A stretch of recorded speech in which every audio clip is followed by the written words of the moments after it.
फिर हम करते हैं।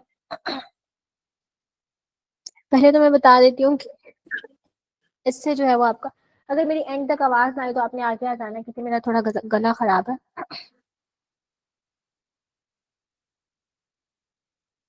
और दरवाजा भी बंद कर।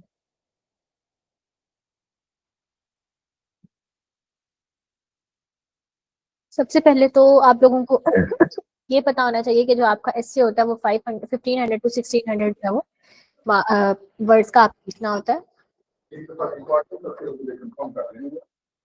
जी सर। >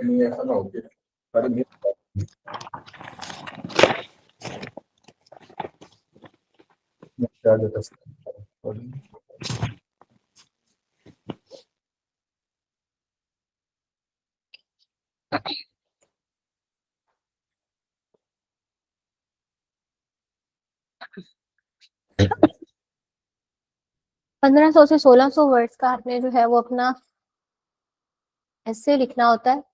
और कितना टाइम ड्यूरेशन होता है? दो।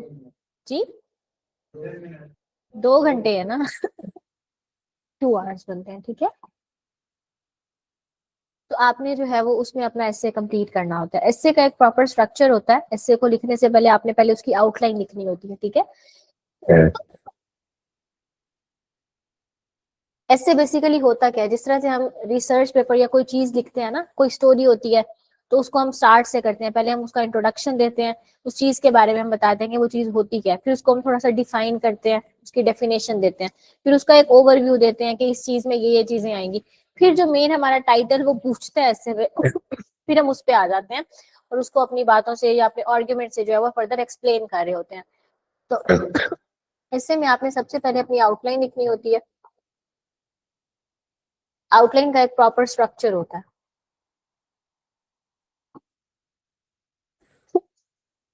अच्छा, ये आउटलाइन जो है ना आपने सोच के लिखनी होती है, पहले रफ बनानी होती है, फिर आपने उसको जो है वो नीट करना होता है। डायरेक्टली आपने नीट पे नहीं आ जाना। अपनी जो आपकी शीट होगी उसको बैक साइड पे जाना है, ऊपर रफ वर्क लिखना है। रफ वर्क लिख के आपने जो है वो एक रफ आउटलाइन अपनी लेड पेंसिल से या जो पॉइंटर वगैरह उससे आपने बना लेनी है।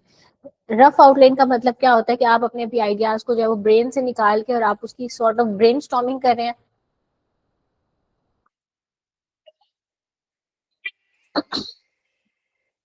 ठीक है, ब्रेन स्टॉर्मिंग कर रहे हैं। यानी कि अभी अगर मैं आप लोगों को कहती हूँ कि मुझे अर्बनाइजेशन पे ऐसे लिख के दें, तो आप नहीं लिख सकते ना, जब तक आप उसको पहले सोचेंगे नहीं कि मैंने इसमें कौन कौन सी चीजें लिखनी है, ठीक है। तो वो जो सोचने का प्रोसेस होता है वो आपका ब्रेन स्टॉर्मिंग का प्रोसेस होता है, ठीक है। आपने ब्रेन स्टॉर्मिंग कितने मिनट में करनी होती है? 20 से 25 मिनट में सिर्फ आपने ब्रेन स्टॉर्मिंग करनी होती है। और 30 मिनट्स तक आपकी जाके जो वो आउटलाइन आपने रफ लिखी है बैक शीट के ऊपर जाके, वो आपने नीट पेज पे लेके आनी है। और आपको एग्जाम हॉल में बैठे हुए 30 मिनट हो गए होंगे, ठीक है। अब आपके पास सिर्फ और सिर्फ 1.5 घंटा बचता है उस ऐसे को लिखने का, इंट्रोडक्शन से लेकर एंड तक जाके। तो सबसे पहले तो आपको टाइम की डिवीजन पता होनी चाहिए कि किस तरह से अपना जो है वो आपने ऐसे लेके चलना है। आपका ऐसे टोटल आपके जो 5 ऐसे होते हैं, ठीक है, उसमें से आपने एक अटेम्प्ट करना होता है। तो आपने, आपके पास पेपर आया, क्वेश्चन पेपर आया, आपने सबसे पहले क्वेश्चन पेपर को 1-2 मिनट एनालाइज करना है कि आपको कौन सा टॉपिक आता है, किस टॉपिक पे आपके पास डाटा है, किस टॉपिक को आप बेहतर तरीके से हैंडल कर सकते हो, ठीक है। अच्छा सा सेफ टॉपिक आपने चूज कर लेना है 1-2 मिनट लगा के। फिर उसके बाद आपने शीट को टर्न करना है, बैक साइड के ऊपर उसकी रफ आउटलाइन बनाना स्टार्ट कर देनी है। आउटलाइन कैसे बनाते हैं वो मैंने तरीका आप लोगों को सिखाना है, ऐसे कैसे लिखते हैं वो तरीका भी मैंने आप लोगों को सिखाना है, ठीक है। तो इस तरह से 30 मिनट के बाद आपने प्रॉपर इंट्रोडक्शन से अपना ऐसे लिखना स्टार्ट कर देना, एक ही पेन उठाना है, उसको लिखते जाना है। तो सबसे पहले हम देखते हैं 4 ऐसे हैं जो मैंने आप लोगों को आज यहाँ पे कवर कराने हैं। तो जो इनके ऐसे होते हैं ना वो बेसिकली इजी से होते हैं। अर्बनाइजेशन हो गया, एग्रीकल्चर हो गया, या इस तरह के होते हैं। अगर आप लोगों ने पास पेपर्स भी देखे होंगे तो वहां से आपको जो है वो अंदाजा हो गया होगा कि बहुत ज्यादा मुश्किल ऐसे नहीं पूछता ये। तो उन चीजों के बारे में आपको थोड़ा सा बेसिक नॉलेज भी है ना, और आपकी इंग्लिश थोड़ी सी बेहतर है, तो आप आराम से उस टॉपिक को टैकल कर सकते हो। आपका आधा ऐसे तब पास हो जाता है जब आपकी आउटलाइन सही डायरेक्शन में होती है, ठीक है। आउटलाइन जैसे हम पेपर में हम कोई बुक तब पढ़ते हैं ना जब हमें इसकी आउटलाइन अच्छी लग रही होती है। कोई भी हमें हम सब्जेक्ट चूज कर रहे होते हैं। अब सीएसएस में हम ऑप्शनल सेलेक्ट करते हैं, तो सिलेक्ट करते हुए हम पहले सिलेबस देखते हैं, तो जो सिलेबस हमें अच्छा लग रहा होता है हम वो कर रहे होते हैं। इसी तरह से वन पेपर में भी आप जीके का पहले सिलेबस देखते हो, फिर उस तरह से तैयारी करते हो। तो जो एग्जामिनर बैठा होता है उसको आपका ऐसे पढ़ने का इंटरेस्ट नहीं है, उसने आपकी आउटलाइन देखनी है, आउटलाइन देखनी है, तो वहां पे उसने जाकर डिसाइड करना है कि क्या मैंने इस बच्चे का पेपर चेक करना है, नहीं चेक करना, ठीक है। तो आपकी आउटलाइन जो है वो बहुत ज्यादा अच्छी होनी चाहिए, बहुत ज्यादा स्ट्रांग होनी चाहिए, और वो टॉपिक को सही से डी कोड करी हो, ऐसा ना हो कि आप टॉपिक से इधर उधर डेविएट कर गए हो। तो हम देखते हैं कि आउटलाइन जो है वो किस तरह से लिखी जाती है। यहाँ तक क्लियर हो गया कि टाइम पेपर आया आपके पास, उसको टाइम को किस तरह से मैनेज करना है और किस तरह से आप लोगों ने लेके चलना है।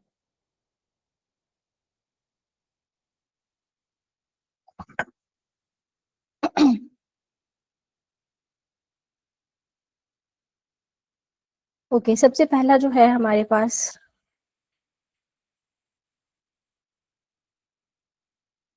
पहला टॉपिक हम करते हैं urbanization, challenges and the way forward.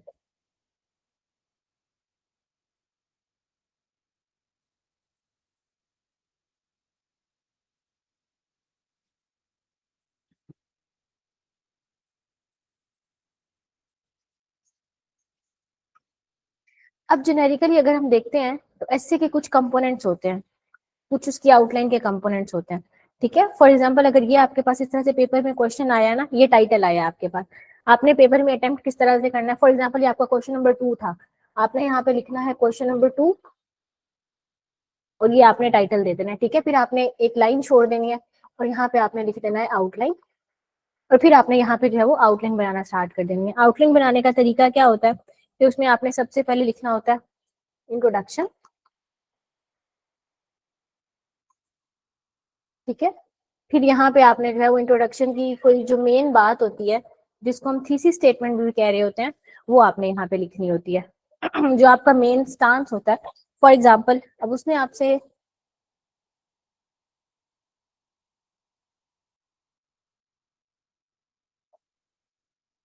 दरवाजा भी बंद करता है,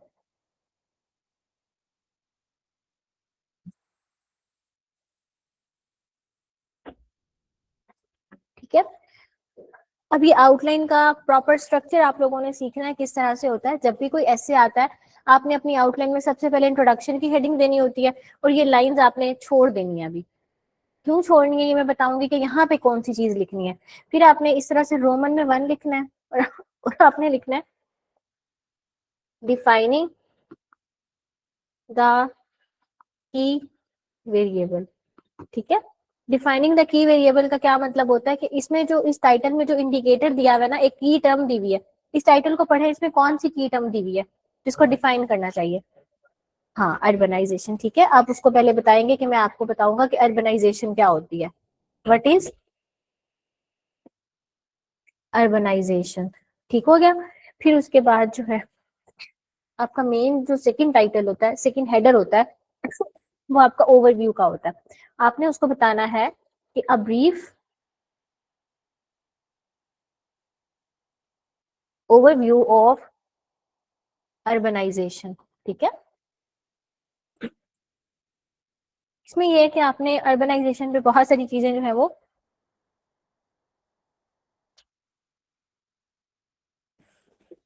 बिलाल इसमें जो ऐसे आते हैं ना आपके, वो मोस्टली आर्ग्यूमेंटेटिव ऐसे होते हैं या एक्सपोजिटरी ऐसे होते हैं, ठीक है। एब्स्ट्रैक्ट ऐसे कम ही आते हैं, जो स्पेशली जो आप लोगों का पेपर है इसमें आप लोगों के कम्प्लेक्स ऐसे नहीं आएंगे। वो सिंपली यही पूछेगा ग्लोबल वार्मिंग मिथ है या रियलिटी है, या वो पूछ लेगा कि अर्बनाइजेशन के चैलेंजेस और वे फॉरवर्ड बताएं, एग्रीकल्चर के इश्यूज और इनका सॉल्यूशन बताएं, ठीक है। एनर्जी क्राइसिस क्या चल रहे हैं वो बता दें। अगर आप लोगों ने पास पेपर देखे हो जो इनका ट्रेंड होता है, तो उसमें सिंपल सिंपल ऐसे पूछ रहा होता है। अच्छा अब इस तरह का आपका आ गया। आपने अब यहाँ पे जो ये पैराग्राफ है ना, यहाँ पे आपने ब्रीफ ओवरव्यू देना है, ठीक है। ब्रीफ ओवरव्यू में क्या क्या चीजें लिखनी है वो हम बाद में देखेंगे, अभी हम एक आउटलाइन का स्ट्रक्चर देख रहे हैं कि आपका ये हेडर जो है वो इस तरह से होना चाहिए। इसके बाद आपने थर्ड, इसके बाद आपने जो है वो थर्ड हेडर पे आ जाना, जो मेन हेडर है उसमें आपने डायरेक्टली इस टॉपिक को हिट करना है। हिट किस तरह से करना है, उसमें पहले क्या चीज पूछी हुई है, चैलेंजेस पूछी हुई है ना। अर्बनाइजेशन तो हमने उसको डिफाइन कर दी, अब उसने चैलेंजेस पूछी हुई है, आपने सिंपली यहाँ पे लिखनी है challenges related to urbanization ये चैलेंजेस ऑफ अर्बनाइजेशन, ठीक है, इस तरह से। अब इसके अंदर आपने 8 पॉइंट्स लिखने हैं, ठीक है, वो आपकी मर्जी है, आपकी राइटिंग स्पीड कितनी है। अगर आपने, ऐसा भी हो सकता है कि आप 5 चैलेंजेस लिखते हैं, 5 वे फॉरवर्ड लिखते हैं, ठीक है। आप टाइटल को गौर से पढ़े ना, उसने क्या लिखा हुआ है यहाँ पे, एंड लिखा हुआ है ना यहाँ पे, क्लियर हो रहा है सब बच्चों को। उसने एंड लिखा हुआ है, तो यानी कि वो कह रहा है कि मुझे चैलेंजेस पे भी कुछ पॉइंट्स दो, मुझे इस पे भी कुछ पॉइंट्स दो, ठीक है। अब एंड की वजह से हमें दोनों पे बराबर पॉइंट्स देने पड़ रहे हैं।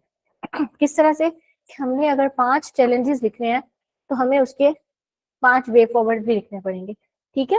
इस तरह से भी हो सकता है कि आप एक आधे का जो है वो फर्क कर दें, कि 4 चैलेंजेस लिखते हैं और 5 वे फॉरवर्ड कर दें, बट आपने जो है वो बहुत ज्यादा डिफरेंस नहीं रखना। आप लोगों ने इस तरह से नहीं कर देना कि आपने जो है वो 2 चैलेंजेस लिखते हैं आप, और वे फॉरवर्ड जो है वो 8 से 10 लिख दें, क्योंकि उसने यहाँ पे बीच में एंड का वर्ड यूज किया है। तो जब वो एंड का वर्ड यूज कर रहा होता है तो आपने दोनों साइड पे रेशियो का इस तरह से ख्याल रखना होता है। तो हम आपने सिंपली क्या करना है, इस तरह से ABCD, ठीक है। फॉर एग्जाम्पल हम कह रहे हैं कि हमारी जो राइटिंग कैपेसिटी है वो 4 की है, हम 4 चैलेंजेस लिखेंगे, 4 वे फॉरवर्ड लिखेंगे, तो ये आपने 4 इस तरह से जो है वो चैलेंजेस लिख दिए।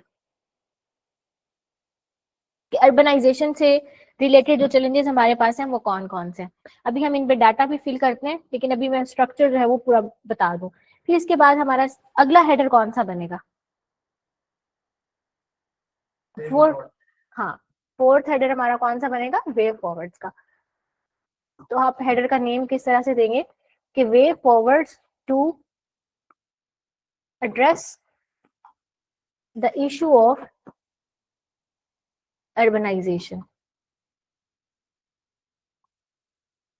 ठीक है। तो आपने कितने वे फॉरवर्ड्स देने हैं, आप 5 दे दें या आप 4 दे दें, ठीक है,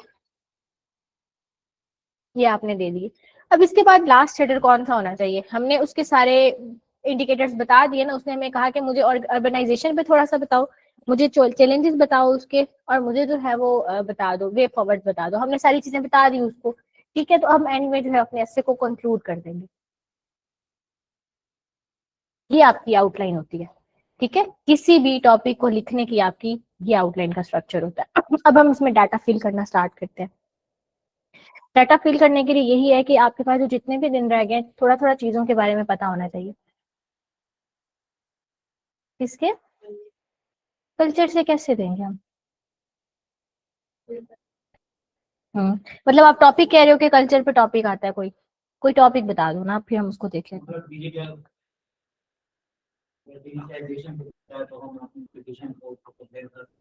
हाँ, अगर वो आपसे डिजिटल रेवोल्यूशन पे कुछ पूछ लेता है, इस तरह का पूछ लेता है, वो तो डिपेंड करता है ना कि आपका टाइटल किस तरह का है। फॉर एग्जांपल आपका टाइटल वो ग्लोबल वार्मिंग दे देता है, तो आपने फिर ग्लोबल वार्मिंग और क्लाइमेट के इश्यूज पे आपने कर जाना है। हो सकता है वो फ्लड्स, नहीं, आउटलाइन का स्ट्रक्चर यही है, ठीक है। हम अभी 4 ऐसे करेंगे ना, पहले मैं ऐसा करती हूँ, चारों की आउटलाइंस बनवा देती हूँ, फिर हम डाटा फिल करना स्टार्ट कर देते हैं। अब अर्बनाइजेशन वाला ऐसे देख लिया, फिर अगर इस तरह का ऐसे आता है तो उसको किस तरह से ब्रेक करना है, ठीक है। अब हम एक और ऐसे देख लेते हैं, फिर मैं जो है वो डाटा भी फिल करना इसमें सिखाती हूँ।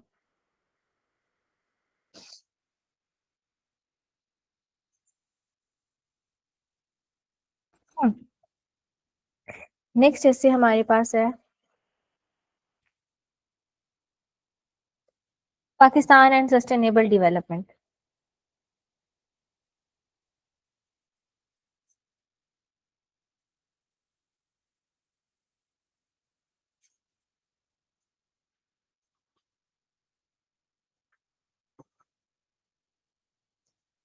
अभी आप लोगों ने मुझे बनवानी है आउटलाइन। अब मैंने यहाँ पे क्या लिखना है, ये मैंने टाइटल लिखा, मेरा क्वेश्चन नंबर था ये 3 लेट्स गो।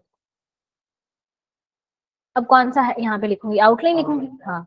अब मैं यहाँ पे आउटलाइन लिखूंगी, यहाँ पे मैं क्या लिखूंगी, इंट्रोडक्शन लिखूंगी।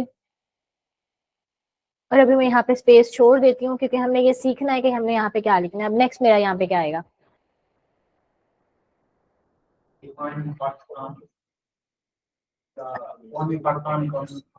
नहीं, हमने हमेशा जो चीज डिफाइन करनी है ना, वो ये जो इसमें चीज दी हुई है ना, उसको सिर्फ डिफाइन करना है हमने, उसको सिर्फ डिफाइन करना है। अब बताएं जी, इसमें कौन सा इंडिकेटर है, आप मुझे ये बताएं, कोई इस टाइटल में कौन सी ऐसी चीज है जिसकी डिफाइन करना बनती है। सस्टेनेबल डेवलपमेंट बनती है ना, पाकिस्तान की तो कोई डेफिनेशन नहीं बनती, उसको हम नहीं करेंगे डिफाइन, ठीक है। सिर्फ ये एक चीज है जिसको हमें डिफाइन करना है वहां पे। हम यहाँ पे अब क्या लिखेंगे, डिफाइनिंग द की वेरिएबल लिख दूं मैं, ठीक है, defining the key variable,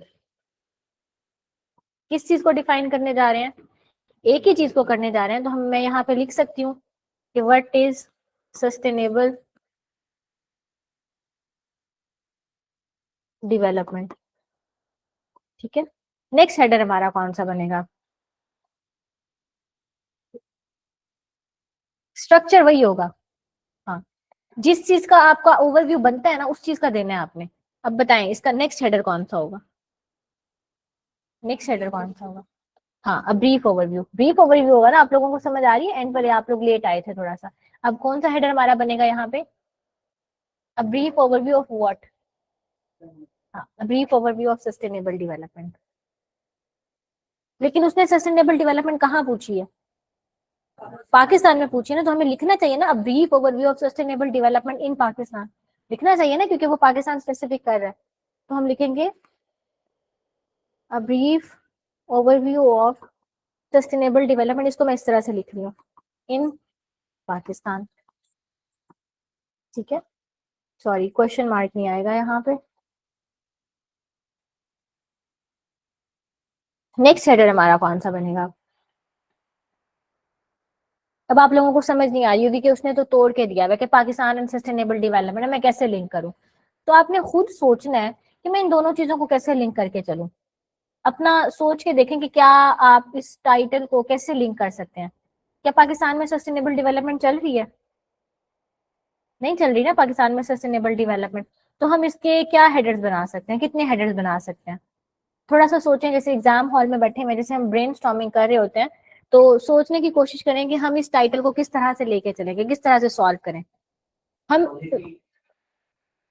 policy issues, हम इसको एक ब्रॉड ना कर दें कि issues of sustainable development Pakistan में हैं क्या है, इसी तरह से कर दें हम कि issues related to sustainable development in Pakistan, ठीक है, हम इस तरह से उसको कर देते हैं।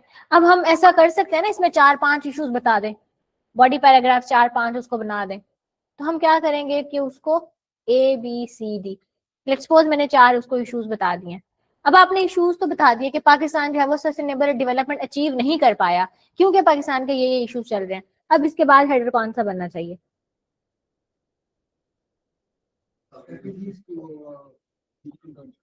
हाँ वेरी गुड, कि हम स्ट्रैटेजीज कौन कौन सी बना सकते हैं टू हैव सस्टेनेबल डेवलपमेंट, ठीक है। तो हम जो फोर्थ हेडर है,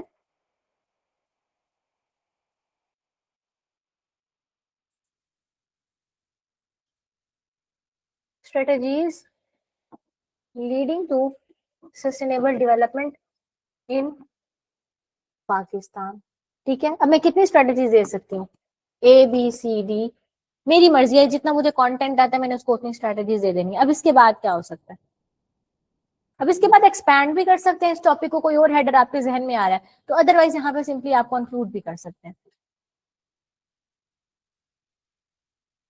is that clear to everyone, ठीक है, यहाँ तक सब बच्चों को समझ आ गया कि अब हमें पहले लिंक नहीं समझ आ रहा था उसके टाइटल में, क्योंकि उसने जी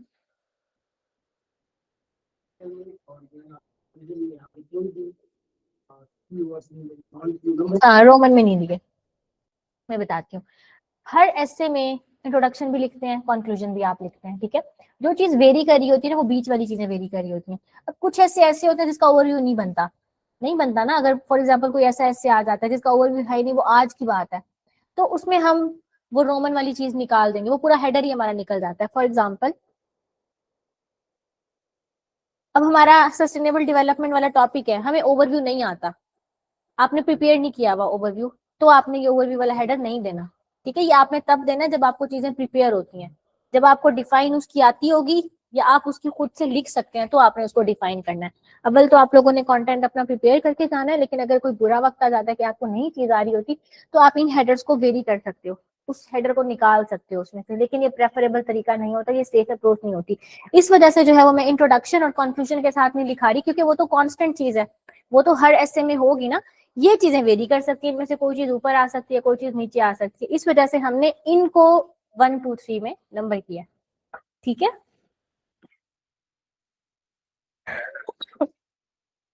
अच्छा, ये जो इस पे जो है वो इन चारों एसेस पे मैंने आप लोगों को डाटा भी देना है, तो उसमें हो सकता है थोड़ा बहुत स्ट्रक्चर जो है वो आउटलाइन का ऊपर नीचे होगा। तो आप लोग जब उसको पढ़ेंगे ना, आपको समझ आ जाएगा कि इस तरह से लेके चलना है या उस तरह से लेके चलना है, ठीक है। अगर इसमें आपको मजीद पॉइंट्स आते हैं, फॉर एग्जाम्पल आपको अगर इसमें किसी कंट्री की केस स्टडी आती है किसी सस्टेनेबल डेवलपमेंट में, तो आप इस तरह से भी कर सकते हो। ये एक सेफ तरीका मैं बता रही हूँ जिससे आपने सेफ सेफ निकल जाना है। हो सकता है आपने बहुत अच्छा सस्टेनेबल डेवलपमेंट कहीं से तैयार किया हुआ और वही ऐसे आ जाए, और आपने पढ़ा हुआ हो कि किसी कंट्री की केस स्टडी भी है, तो आप उसमें अपनी हिसाब से उस टाइम कंटेंट के हिसाब से फिफ्थ हेडर भी ऐड कर दोगे। आप कह दोगे कि case study of XYZ country regarding sustainable development, ठीक है। तो आप कह सकते हो कि पाकिस्तान में ये जो इश्यूज चल रहे हैं, तो हम हो सकता है कि सिंगापुर का मॉडल जो है वो अप्लाई कर दें, वहां पे जो है सस्टेनेबल डेवलपमेंट बहुत अच्छी है, तो आप इस तरह से एक और हेडर भी उसमें ऐड कर सकते हैं। इनमें हेडर्स ऐड कर सकते हैं, लेकिन जो मैंने हेडर्स लिखवाए उसमें से कोई सब्ट्रैक्ट नहीं करना, कोशिश करनी है डिफाइन भी लिखे हैं। अब डिफाइन आपको नहीं आती होगी, हो सकता है आर्टिफिशियल इंटेलिजेंस पे आ जाए, तो अब आपने पढ़ी थोड़ी होगी उसकी डेफिनेशन, कहीं से स्पेसिफिक याद तो नहीं की होगी, खुद ही उस टाइम बैठ के बना देना उसको कि इसमें एल्गोरिथम्स होते हैं, इसमें ये होता है, इसमें वो होता है, सॉफ्टवेयर ये वो। तो आप लोगों ने खुद ही उस टाइम बैठ के उसकी डेफिनेशन क्रिएट कर देनी है। अब एग्रीकल्चर है, एग्रीकल्चर से रिलेटेड कोई भी पूछ लेता है, वो स्मार्ट एग्रीकल्चर का पूछ लेता है, इससे आ जाता है आप लोगों का स्मार्ट एग्रीकल्चर। तो अब स्मार्ट एग्रीकल्चर की डेफिनेशन नहीं पढ़ी होगी आप लोगों ने, खुद ही उस टाइम बना देना कि स्मार्ट एग्रीकल्चर ऐसा एग्रीकल्चर होता है जिसमें हमने जो है वो एडवांस टेक्निक्स को, एडवांस ऑपरेटर्स को, मशीन्स को लेके हम फार्मिंग वगैरह कर रहे होते हैं। तो यानी कि आपने खुद उस टाइम बनानी है उसको। फिर इसी तरह से ओवरव्यू वाला जो पैराग्राफ होता है वो भी आप लोगों ने कोशिश करनी है कि खुद क्रिएट करना है वहां पे। किस तरह से क्रिएट करना है, आप लोगों ने सोचना शुरू कर देना चीजों को। अब सस्टेनेबल डेवलपमेंट हो सकता है इन्हीं चारों में से कोई ऐसे आ जाए, या जो आप लोगों को यहाँ पे पढ़ाए जाएंगे उन्हीं में से कोई आ जाए। अगर नहीं आता तो कोई और भी आता है, तो आपने अपना सोचने का जो विजन है उसको ब्रॉड कर लेना। अब आप सोचें, किसी को भी नहीं पता होगा अभी सस्टेनेबल डेवलपमेंट का कि क्या चीज होती है, ऐसा ही है, या किसी को थोड़ा बहुत पता है?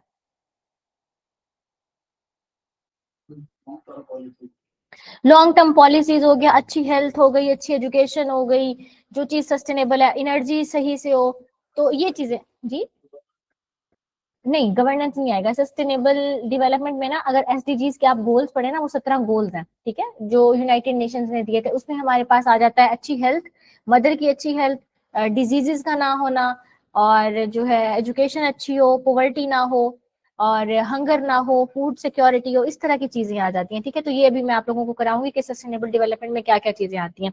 तो आप लोगों को अगर उस टाइम पेपर में बैठे में नहीं समझ आ रहा ना कुछ, आपने सोचना है कि सस्टेनेबल डेवलपमेंट इस टर्म का मतलब क्या है, इसमें कौन कौन सी चीजें आ सकती हैं। अपने दाएं बाएं इधर उधर देखना स्टार्ट कर देना, कुछ ना कुछ आर्ग्यूमेंट्स आपने वहां से निकालना शुरू कर देना, क्योंकि एट द एंड आपने 8 आर्ग्यूमेंट्स निकालने हैं। 8 पॉइंट्स हैं, 8 बॉडी पैराग्राफ्स हैं जो आपने लिखने हैं, ठीक है। 8 से 10 हो गए। जैसे हमने यहाँ पे देखा कि 4 इश्यूज और 4 वे फॉर, यानी कि ये चीजें तो आपने खुद लिखनी है ना। इनमें आपको कंटेंट चाहिए, इन 4 पॉइंट्स में कंटेंट चाहिए और अगले 4 पॉइंट्स में कंटेंट चाहिए। तो कंटेंट जो है वो अभी with the passage of time build कर लेना है, और वो चीजें मैं सिखा भी दूंगी। यहाँ तक क्लियर हो गया सब बच्चों को? इसके अलावा हम जो है वो नेक्स्ट एक और देख लेते हैं, आउटलाइन, फिर हम जो है वो प्रॉपर स्ट्रक्चर भी सीखते हैं।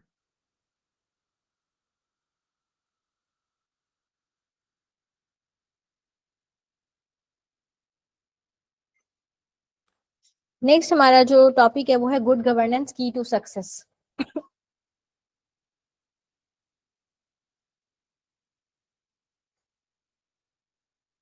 जीशान कह रहे हैं कि हर्डल्स टू सस्टेनेबल डेवलपमेंट का भी हेडर डाल सकते हैं।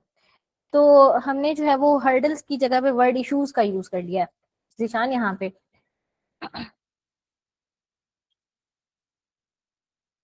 अच्छा, जो नेक्स्ट आपका टॉपिक है,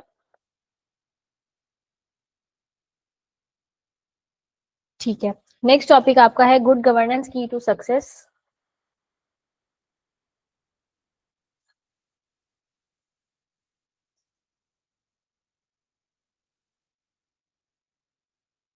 बताएं अब क्या हेडर्स बनेंगे इसके। सबसे पहले आउटलाइन, इंट्रोडक्शन। इंट्रोडक्शन में मैंने क्या करना है, थोड़ी सी स्पेस छोड़नी है। अब कौन सा हेडर बनेगा? Defining the key variable. जी कोई मसला नहीं है, ऐसे का इंटरनेशनल स्टैंडर्ड ही यही है। हम सीएसएस में 20-20 हजार बच्चे यही लाइन लिख के आते हैं। ठीक है, जो एक चीज है, एक पॉलिसी है, पैका एक्ट है कोई, वो एक्ट तो एक्ट ही रहना है ना, हर इंस्टीट्यूशन ने उसको अप्लाई कराना है, इट डजेंट मैटर। जो चीज मैटर करती है वो आपके अंदर के आर्ग्यूमेंट्स हैं जो आप लिख रहे होते हैं। ठीक है, डिफाइनिंग द की वेरिएबल, अब डिफाइन की जगह पे अंडरस्टैंड कर ले, अब इसको थोड़ा सा चेंज कर लें बेशक, ठीक है, लेकिन इससे कुछ मैटर नहीं करता। हम पीएमएस में भी सारे बच्चे यही लिख के आ रहे होते हैं, एक ही हेडर होता है। कौन सा की वेरिएबल है?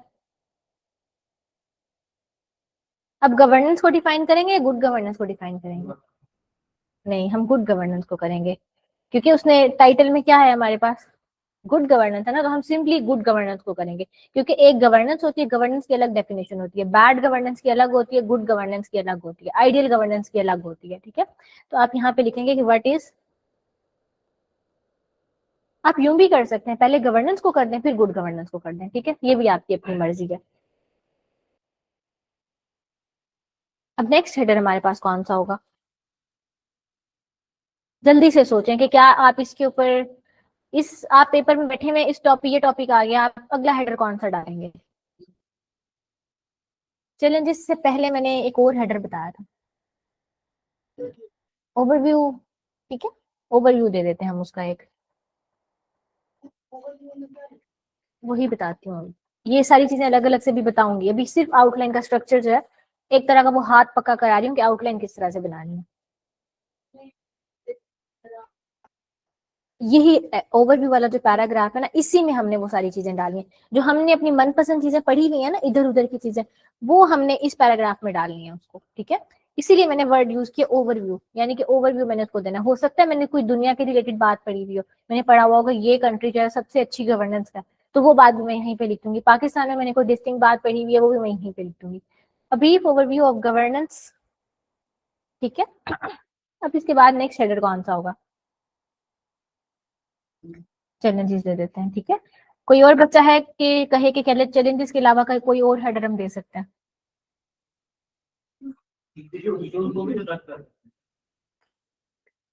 इश्यूज और चैलेंजेस में कोई फर्क है वैसे? एक ही बात है ना, इश्यूज क्या है और चैलेंजेस क्या है, एक ही बात है। नहीं, चैलेंज, चैलेंज देखे ना, करप्शन इशू है, इशू, करप्शन इशू है गवर्नेंस का, करप्शन चैलेंज है गवर्नेंस का, करप्शन चैलेंज कर रही है गवर्नेंस को। ठीक है, एक ही बात है। कॉजेज आपकी वजूहात होती हैं कि गवर्नेंस क्यों हो रही है। ठीक है, तो आप अगर पॉइंट्स को अलग कर सकते हैं तो कर दें, आप कॉजेज ऑफ बैड गवर्नेंस कर दें। अब जो कॉजेज है ना, कॉजेज जो है ना, कॉजेज भी एक ही बात हो जाएगी, इश्यूज भी एक ही बात हो जाएगा, चैलेंजेस भी एक ही बात हो जाएगा। ठीक है, तो हम सिंपल ये करते हैं, कॉज इफेक्ट और सॉल्यूशन वाला फॉर्मूला लगाते हैं। कौन सा फॉर्मूला है, मैं आप लोगों को ये भी समझा देती हूँ। अच्छा किया कि ये पॉइंट जो है वो रेस किया आप लोगों ने, तो क्या हो गया, लोड हो रहा है।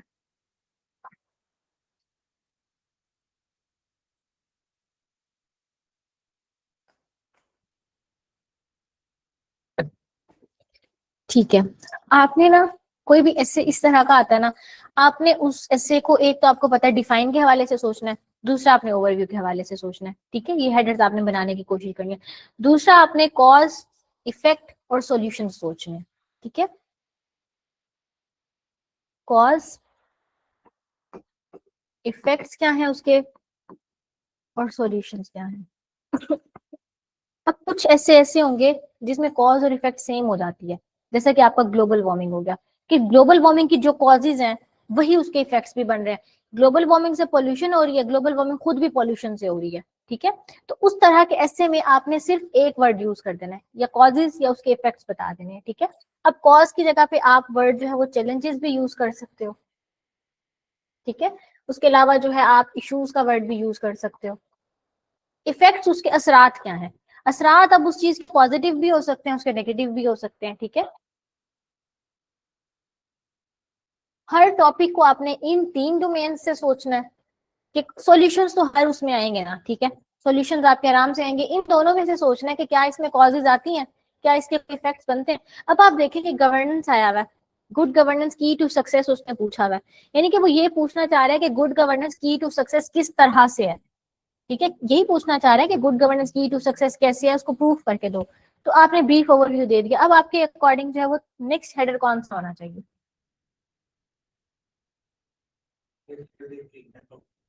नहीं नहीं, मेन हेडर पूछ रही हूँ, मेन हेडर अब कौन सा होना चाहिए? हाँ, चैलेंजेस हम कर सकते हैं ना, पहले हम उसको बता दें कि ये चैलेंजेस चल रहे हैं, ये इश्यूज चल रहे हैं, फिर हम उसको सॉल्यूशन दे देते हैं कि इस तरह से जो है वो गुड गवर्नेंस की तो सक्सेस हो सकती है।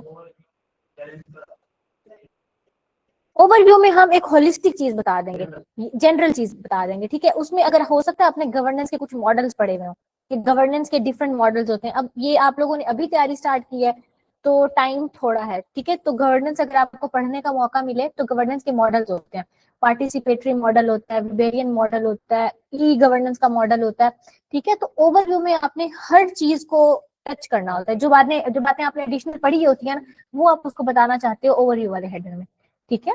और अगर आपने चैलेंजेस भी बताने हैं वो बता सकते हो, लेकिन वो वाले बताने हैं जो आपने नीचे नहीं बताने, उनसे हट के आप ओवरव्यू में बता सकते हो। यहाँ तक क्लियर हो गया? अब बताएं मुझे थर्ड हेडर बनवाएं, कौन सा हेडर बनाए हम अब? प्रॉपर उसकी हेडिंग मुझे बना के दें।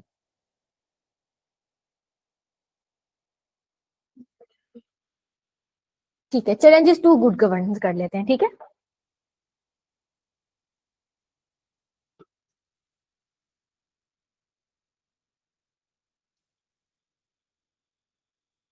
Challenges to good governance. अब मैं कितने आर्ग्यूमेंट्स लिखूं इसमें, कितने बॉडी पैराग्राफ्स बनाऊं? 4 से 5 बना लेते हैं, ठीक है, 4 से 5 हम इसमें बना लेते हैं। अब नेक्स्ट हेडर मेरा कौन सा होगा, इसको देख लें अच्छे से, फिर हम इसका नेक्स्ट हेडर बनाते हैं। सॉल्यूशंस फॉर गुड गवर्नेंस, ठीक है, यही कर लेते हैं।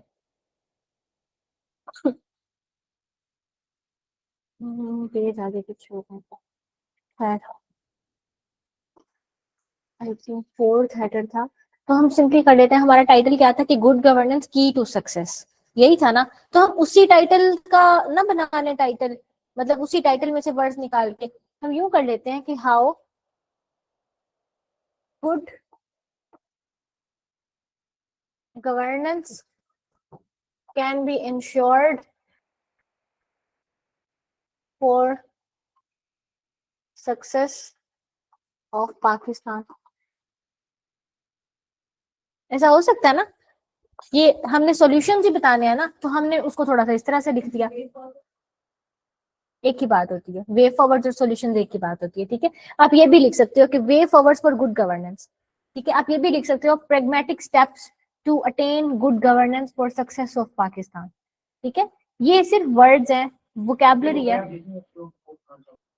हाँ ठीक है, ये तरीका होता है। आप अब मैंने ये लिखा है, अब कोई बच्चा है तो वो लिख देगा कि pragmatic steps for good governance, ठीक है, वो ये वाला वर्ड यूज कर देगा। कोई और बच्चा है वो सिंपली लिख देगा कि वे फॉरवर्ड्स, तो बात एक ही होगी कि आप उसमें सॉल्यूशंस बताए। कोई कोई बच्चा होगा वो सॉल्यूशंस लिख देगा, solutions for good governance to attain success हो गया। तो स्ट्रक्चर इसमें क्या रहेगा, इसमें भी हमने 4 से 5 ही दे देने वे फॉरवर्ड, और एंड में हमने क्या दे देना है, कंक्लूजन दे देना है। अब आप लोगों के पास एसए का पेपर आता है, आपने उसको कितनी डोमेन से सोचना है? 5-6 डोमेन बन रही है ना। आप उस एसए के डिफाइन सोचोगे, नहीं आती तो खुद ही सोच, खुद ही लिखने की कोशिश करोगे। उसका ओवरव्यू सोचोगे कि यार मैं ओवरव्यू में कौन कौन सी चीजें लिखूं। फिर आप क्या सोचोगे कि कॉजेज इफेक्ट्स और सॉल्यूशंस में से कौन सी चीज इसमें इम्प्लीमेंट हो रही है, यही सोचोगे, ठीक है। अगर जो चीज फिट होती है वो आपने कर देनी है। सॉल्यूशंस तो हर किसी में ही बन जाने हैं, ठीक है, सॉल्यूशंस, फिर आपने डायरेक्टली कंक्लूजन। और अगर आपने कुछ अच्छी बातें और भी पढ़ी हुई हैं तो वो एक अलग हेडर उसमें ऐड कर दोगे आप, ठीक है।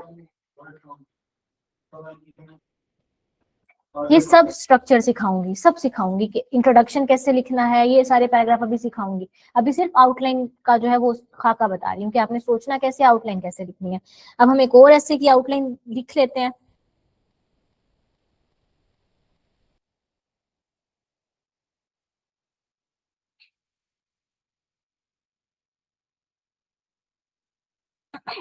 आपका नेक्स्ट ऐसे है population growth in Pakistan, opportunities and challenges.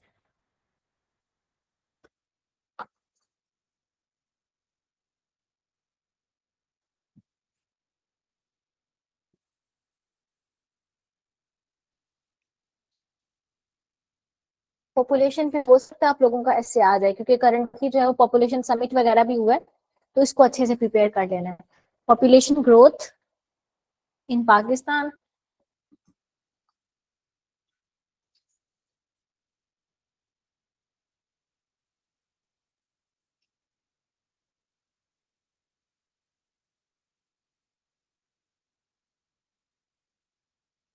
आप बताएं इसको कैसे, ये वाला पेपर पेपर में आप कैसे आ गया, कैसे लिखेंगे इसको। अब हम आउटलाइन, हाँ आउटलाइन हमने लिखा, नेक्स्ट अब हम क्या करेंगे, इंट्रोडक्शन लिखेंगे। यहाँ पे हम लाइन छोड़ देते हैं। अब नेक्स्ट, हाँ कौन कौन सी चीज हम डिफाइन करेंगे यहाँ पे, सिर्फ एक ही चीज है ना डिफाइन करने वाली। हाँ ठीक है,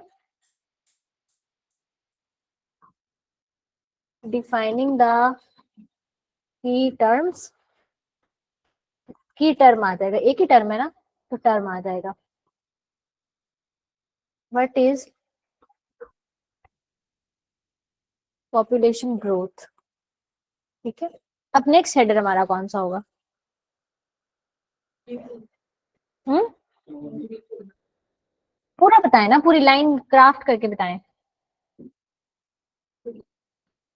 brief overview population growth where in Pakistan ना,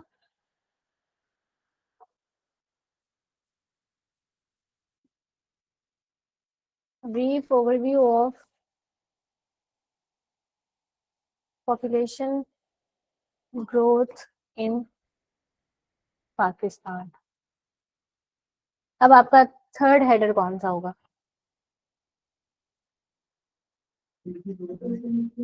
अब हमें सोचने की जरूरत नहीं पड़ी, क्योंकि उसने हमें खुद ही बता दिया कौन सा होगा।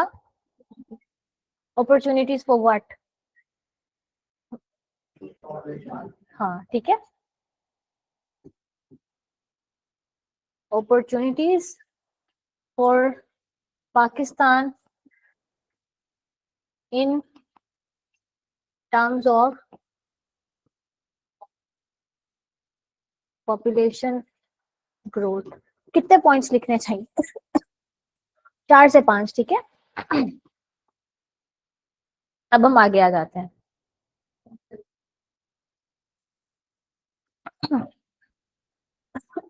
अगला फोर्थ हेडर आप लोगों का क्या बनेगा, फोर्थ हेडर कौन सा बनेगा। टाइटल में दोबारा से रिपीट कर देती हूँ, population growth in Pakistan, opportunities and challenges. Challenges आएगा, पूरी लाइन बताएं क्या बनेगी। गुड, पॉपुलेशन ग्रोथ इन,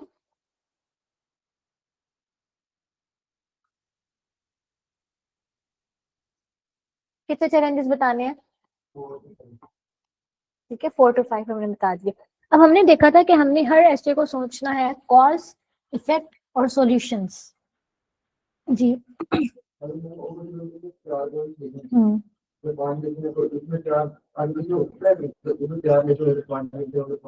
एक आधे का फर्क हो सकता है, क्योंकि एंड है ना बीच में, तो जहां पे एंड होता है कोशिश की जाती है कि इक्वल नंबर ऑफ आर्गुमेंट्स लिखे जाएं, ठीक है। एंड जो कंजंक्शन यूज होता है हमारे पास, उसका मतलब होता है जितनी बात इस पे कर रहे हो उतनी बात ही आपने इस पे करनी, एक आधा वेरी कर सकते हो। अब ऐसा ना हो ना कि एंड से पहले अपॉर्चुनिटीज आपने 2 लिखी हुई है, चैलेंजेस आप 10 बता रहे हो, तो वो बहुत ही हैप्पी सा हो जाएगा, ठीक है। इस चीज का आप लोगों ने ख्याल रखना है।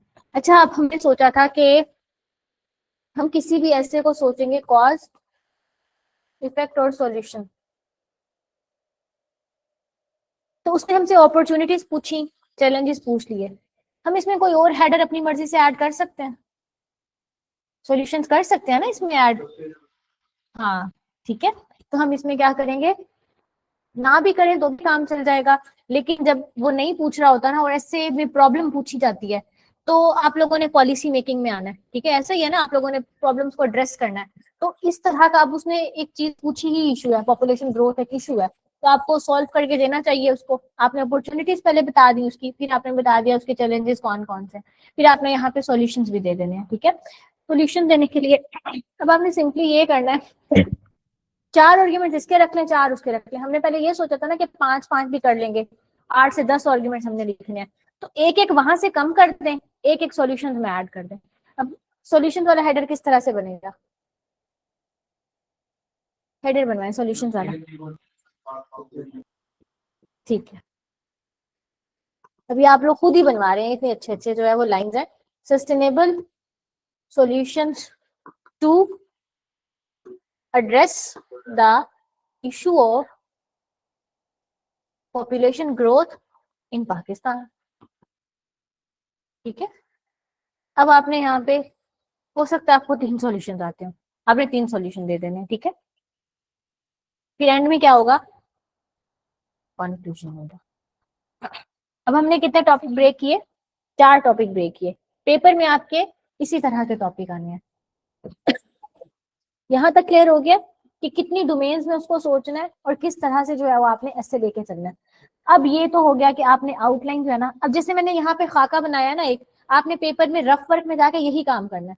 अभी समझेंगे हमने रफ वर्क किया है, पेपर की मैंने बैक शीट उल्टी है और मैंने ये रफ वर्क किया है। अब इसके अंदर जो फीलिंग है वो अब हम करना स्टार्ट कर रहे हैं, ठीक है, कि इसके अंदर का डाटा हम किस तरह से लिखना है।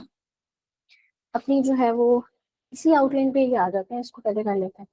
अच्छा, ये जो अब मैंने स्पेस छुड़वाई है ना, यहाँ पे आप लिखते होते हो थीसिस स्टेटमेंट, ठीक है। अभी हम आउटलाइन पे ही खड़े हुए, इंट्रोडक्शन वो एस्से पे नहीं जाना अभी, ठीक है। अभी हम यहीं पे खड़े हुए हैं, यहाँ पे आप लिखते हो थीसिस स्टेटमेंट। थीसिस स्टेटमेंट का मतलब होता है जो चीजें उसने आपसे यहाँ से पूछी है ना, उन चीजों की एक एक मेन बात या दो दो मेन बातें यहाँ पे बता दो। किस तरह से बताओ, आप सिंपली उसको कहो कि population growth in Pakistan has certain opportunities and certain challenges. कौन कौन से चैलेंजेस और अपॉर्चुनिटीज है वो भी हम यहाँ पे आर्ग्यूमेंट्स इनके लिखते हैं, इन्हीं में से हमने आर्ग्यूमेंट्स उठाने हैं, यहाँ पे लिख देने हैं, सिंपल। यानी कि वो ये जब हमारी बात पढ़ेगा ना, उसको ये पढ़ के पता चल जाएगा कि मुझे आपके एस्से में आगे कौन कौन सी बातें मिलेंगी, ठीक है। तो हम इसको बारी बारी देखते हैं। डिफाइनिंग द की वेरिएबल में आप जो है इंट्रोडक्शन से स्टार्ट कर लेते हैं।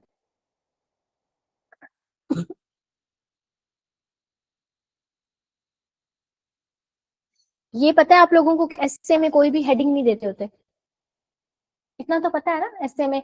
एस्से में, अच्छा मैं बता देती हूँ अगर नहीं बता दो, एस्से में किसी भी तरह की कोई डायग्राम नहीं बनाते, ठीक है। एस्से में किसी भी तरह का जो हेडर है, हेडिंग है, वो नहीं देते। ऐसे आपकी इस तरह की शीट होती है ना, ये प्रॉपर आपकी जो है वो 4 साइड्स है, ठीक है। तो आपने सिंपल यहाँ पे लिखना है ऐसे, और ये आपने लिखना स्टार्ट कर देना, लिखते जाना है, उसको लिखते जाना है, ठीक है। एक पैराग्राफ आपका खत्म हुआ, यहाँ पे सपोज आपका ये पैराग्राफ खत्म हो गया, ठीक है। आपने यहीं से दूसरा पैराग्राफ स्टार्ट कर देना है। ये आप इस तरह से ऐसे, जी सब बताते हैं, सब बताते हैं, ठीक है। अभी हम ये देख रहे हैं कि आपने जो एस्से है उसमें कोई हेडिंग नहीं देनी, कोई डायग्राम नहीं होती, कोई फ्लो चार्ट नहीं होता, कोई इस तरह की उल्टी सीधी हरकत नहीं करनी, ठीक है। तो ये आपकी इस तरह से कॉन्टिन्यूस पीस ऑफ राइटिंग होता है, पूरा का पूरा एस्से, ठीक है। अब हम आते हैं किस चीज पे कितने पैराग्राफ लिखने हैं। आपका इंट्रोडक्शन 1 पैराग्राफ होता है, ठीक है। ये सारे बच्चे नोट कर लें, इंट्रोडक्शन जो है वो आपका 1 पैराग्राफ होता है।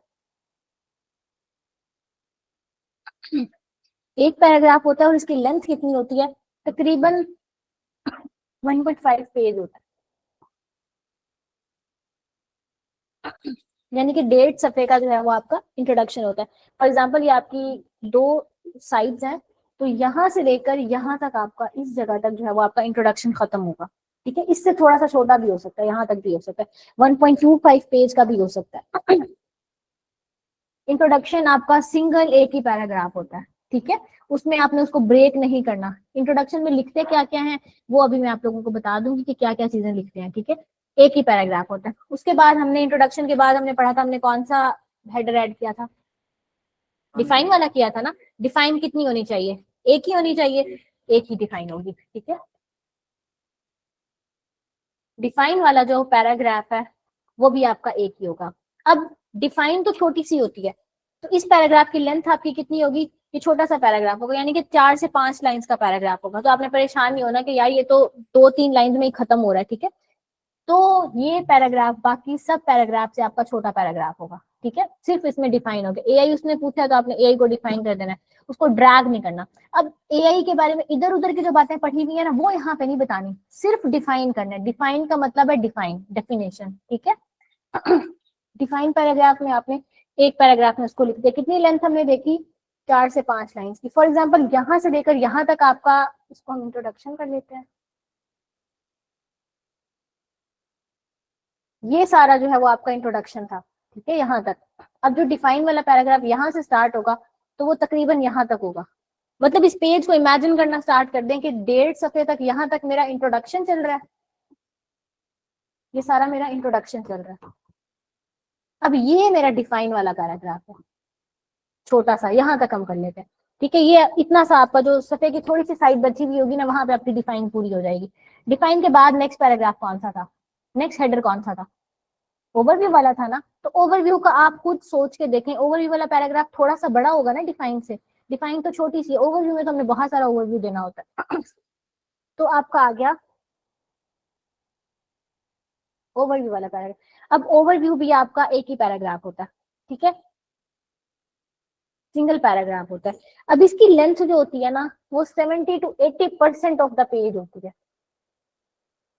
यानी कि एक पेज है, उसमें से एंड वाली को 4-5 लाइन आप छोड़ दो, 70 to 80% वो पेज आपका ले लेता है। ये उसकी एक आइडियल लेंथ होती है। अब जरूरी भी नहीं है कि आप लोगों से नहीं इतना बड़ा ओवरव्यू लिखा जा रहा है तो आप उसको ड्रैग करी जाएं, ठीक है। तो जितना आप लोगों से लिखा जाता है आपने उतना लिखना है, लेकिन ऐसा ना हो कि वो इंट्रोडक्शन से भी बड़ा हो जाए, तो वो 2 सफ़े का जो है वो आप ओवरव्यू लिख रहे हैं, ठीक है। ओवरव्यू हमेशा इंट्रोडक्शन से छोटा होता है।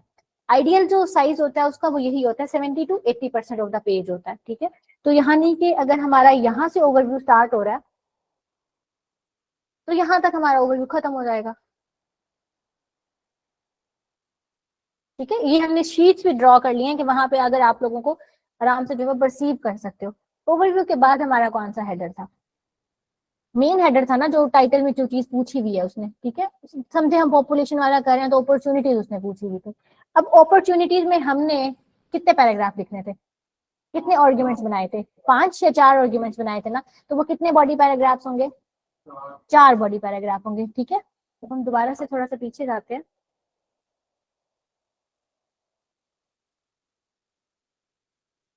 इसी को देख लेते हैं।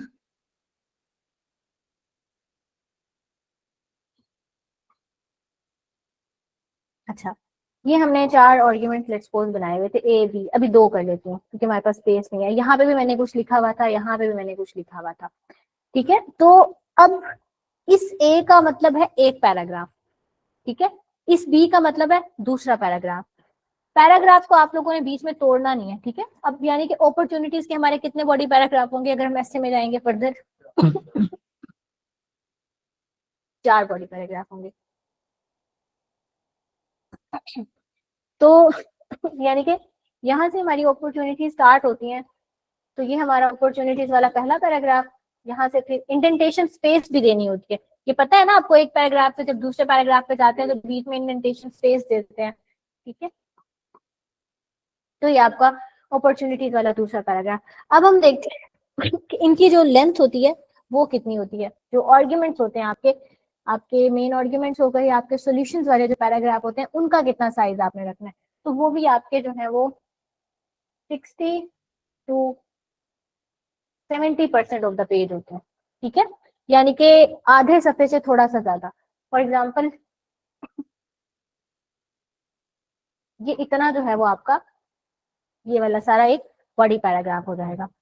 यहाँ तक क्लियर हो गया सब बच्चों को कि बॉडी पैराग्राफ्स का साइज, ओवरव्यू का, डिफाइन का, उनकी प्लेसमेंट की भी समझ आ गई होगी कि ये हम ऐसे ही लिख रहे हैं प्रॉपर। अब हमने क्या पेन उठाना है, जो हमें डाटा आता है वो हमने इसमें फिल करना स्टार्ट कर देना। स्ट्रक्चर उसका जो है वो इस तरह से होगा। अब हम आ जाते हैं कंक्लूजन पे।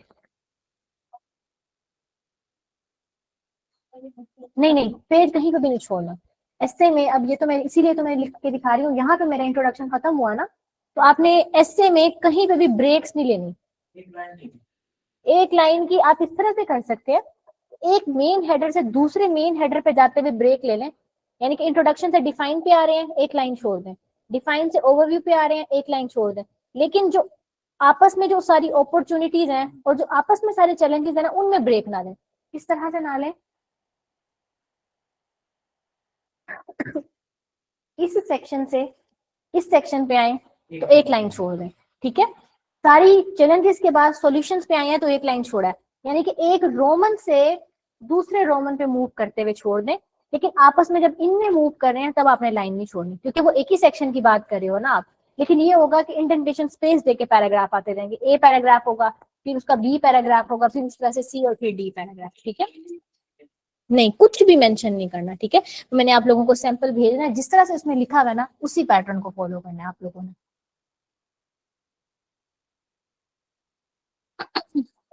यहां तक क्लियर हो गया। अब इसी तरह से हम आ जाते हैं कंक्लूजन पे।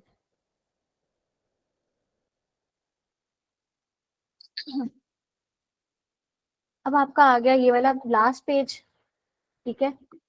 और इस पे आपने जो है वो अपना कंक्लूजन लिखना है। हो सकता है आपका यहाँ तक बॉडी पैराग्राफ्स थे आपके, ठीक है, और यहाँ से आपका कंक्लूजन स्टार्ट हुआ, ठीक है। तो आपका जो कंक्लूजन होता है, इंट्रोडक्शन हमने पढ़ा था 1.5 पेज, कंक्लूजन आपका होता है 1 पेज, ठीक है। कभी भी आपका कंक्लूजन आपके इंट्रोडक्शन से बड़ा नहीं होना चाहिए, ठीक है। इंट्रोडक्शन कंक्लूजन जो होता है वो इंट्रोडक्शन से हमेशा छोटा होता है। अब आप देखें कि सबसे बड़ा आपके ऐसे में इंट्रोडक्शन, सबसे छोटा आपके ऐसे में डिफाइन, और फिर जो मीडियम साइज का जो है हमारे पास कंक्लूजन एक साइड का, और फिर बॉडी पैराग्राफ जो है वो 50% of the page, 60% of the page, वो थोड़े थोड़े वेरी करते रहेंगे, ठीक है। तो इस थोड़ा भी लिख सकते हैं, ठीक है।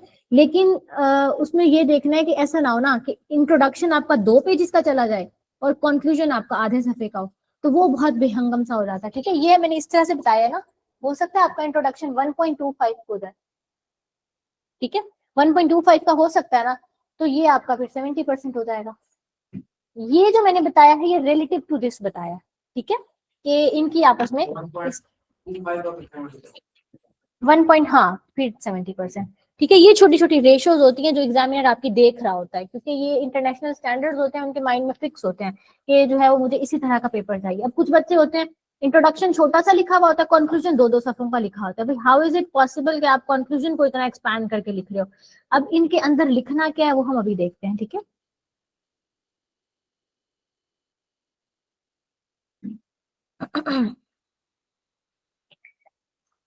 आउटलाइन में कंक्लूजन में कुछ भी नहीं लिखना, नीचे मैंने जगह छुड़वा दी थी ना, कुछ भी नहीं लिखा था, तो उसी तरह से आउटलाइन का पैटर्न वही फॉलो करना है जो आप लोगों को मैंने बता दिया।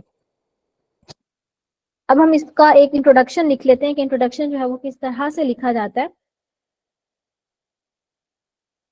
पॉपुलेशन ग्रोथ का ही कर लेते हैं।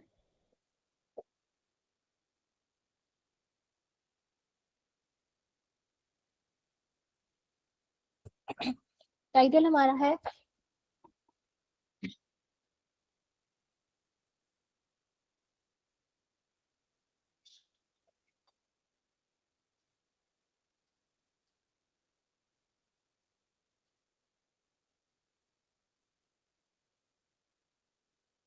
Population growth opportunities and challenges, ठीक है। सबसे पहले तो हम अब यहाँ पे हम समझे एस्से लिखना स्टार्ट कर रहे हैं, प्रॉपर एस्से लिखना स्टार्ट कर रहे हैं, ठीक है। पूरा तो नहीं लिखवा सकती, लेकिन मैं छोटे छोटे पार्ट्स में आपको सिखा देती हूँ कि किस तरह से लिखा जाता है। लेकिन उसको लिखने से पहले हम थोड़ा सा अपनी आउटलाइन पे काम कर लें, क्योंकि आउटलाइन को ही तो आपने अपने एस्से में एक्सप्लेन करना होता है। तो हम इसको यहीं पे छोड़ते हैं, हम जाते हैं आउटलाइन पे, जहाँ हमने इसकी आउटलाइन लिखी थी। तो हमारी आउटलाइन यहाँ से स्टार्ट होती है। अच्छा, अब मुझे इसके आप आर्ग्यूमेंट्स बनवाएं। ये नोट्स में जो बने हुए हैं वो हम बाद में देख लेंगे, हम बाद में पढ़ते रहेंगे, ठीक है। वो आप लोगों ने खुद ही देख लेने हैं। अब हम यहाँ पे क्लास में बनाते हैं। चलें, opportunities for Pakistan in terms of population growth, खुद ही सोचें, जो हमारे जहन में आती है हम उसको बनाने की कोशिश करते हैं कि पॉपुलेशन ज्यादा होगी तो पाकिस्तान के लिए क्या अपॉर्चुनिटीज है। ह्यूमन रिसोर्स ज्यादा होगा, ठीक है। हम क्या बाकी बच्चे भी सोचे, मैंने सब बच्चों से पूछना है, 4 हमने अपॉर्चुनिटीज बनानी है, 4 चैलेंजेस बनाने हैं, 4 सॉल्यूशन बनाने हैं। तो सब बच्चे जो अपने रजिस्टर पे बनाना स्टार्ट कर दें मेरे साथ साथ। एक हमने सोच लिया कि ह्यूमन रिसोर्स ज्यादा होगा, ठीक है।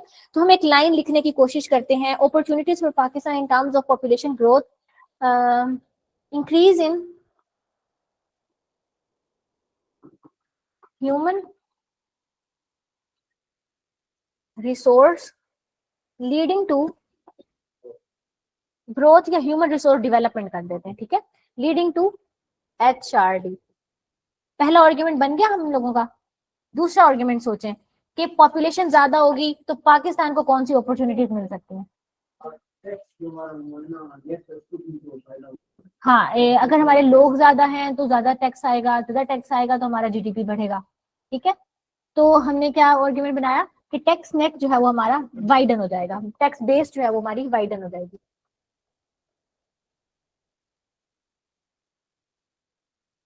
Widen tax base, ensuring GDP growth. समझ आ गया इस आर्ग्यूमेंट का। हम ऑनलाइन बच्चों को, ऑनलाइन बच्चे आवाज, स्क्रीन तो विजिबल हो रही है, जैसे पुराना मैसेज में देख रहा हूँ। अच्छा मैम, बॉडी पैराग्राफ कितने लाइंस का या पेज का होगा?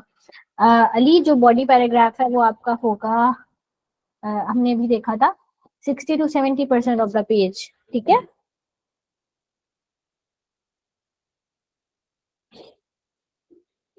चले, अब हमने दो आर्ग्यूमेंट बना लिए, दो और बनवाए। पॉपुलेशन ग्रोथ, मतलब अगर नहीं आ रहा कंटेंट तो कोई मसला नहीं है, अपने इर्द गिर्द में सोचना शुरू करें ना। हम लोग कितने बड़े हैं, आपस के बाहर के जो इश्यूज है उनको देखें कि ज्यादा लोग होंगे तो क्या होगा। पाक जी, हाँ देखिए कितना अच्छा पॉइंट आ गया कि उतने ज्यादा लेबर होगी हमारे पास। तो अब हम C और D आर्ग्यूमेंट भी बना लेते हैं। C आर्ग्यूमेंट क्या है कि greater number of labour force boosting industrial growth. सही बताया ना मैंने आर्ग्यूमेंट ये, ठीक है, कि जितनी ज्यादा लेबर फोर्स होगी उतनी इंडस्ट्रीज में काम करेंगे, उतना अच्छा हमारी जो है वो इंडस्ट्रियल ग्रोथ होगी। अब D आर्ग्यूमेंट बनवाए, एक और आर्ग्यूमेंट बनवाए। मार्केट, पॉपुलेशन ज्यादा होगी तो क्या होगा?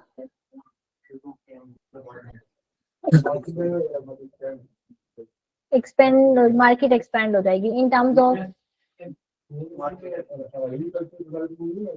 एग्री भी आ जाएगा। ये आप पे है ना कि आपने बनाने हैं आर्ग्यूमेंट खुद ही। आप एग्रीकल्चर का आपसे बन रहा है तो एग्रीकल्चर आप बना लें, ठीक है, कि पॉपुलेशन ज्यादा होगी तो हमारे जो है वो एग्रीकल्चरलिस्ट ज्यादा होंगे, एग्रीकल्चरलिस्ट ज्यादा होंगे तो पाकिस्तान जो है वो इतना बड़ा एक इकोनॉमी, एग्रीकल्चर बेस्ड इकोनॉमी है ना हमारी, तो हमारी वो इकोनॉमी बेहतर हो जाएगी। ये तो आप पे डिपेंड करता है कि आप अपने ब्रेन को किस तरह से यूज करके और आर्ग्यूमेंट उस टाइम निकाल रहे हैं, उस एग्जाम का जो वो टेंस एटमॉस्फेयर बना हुआ है।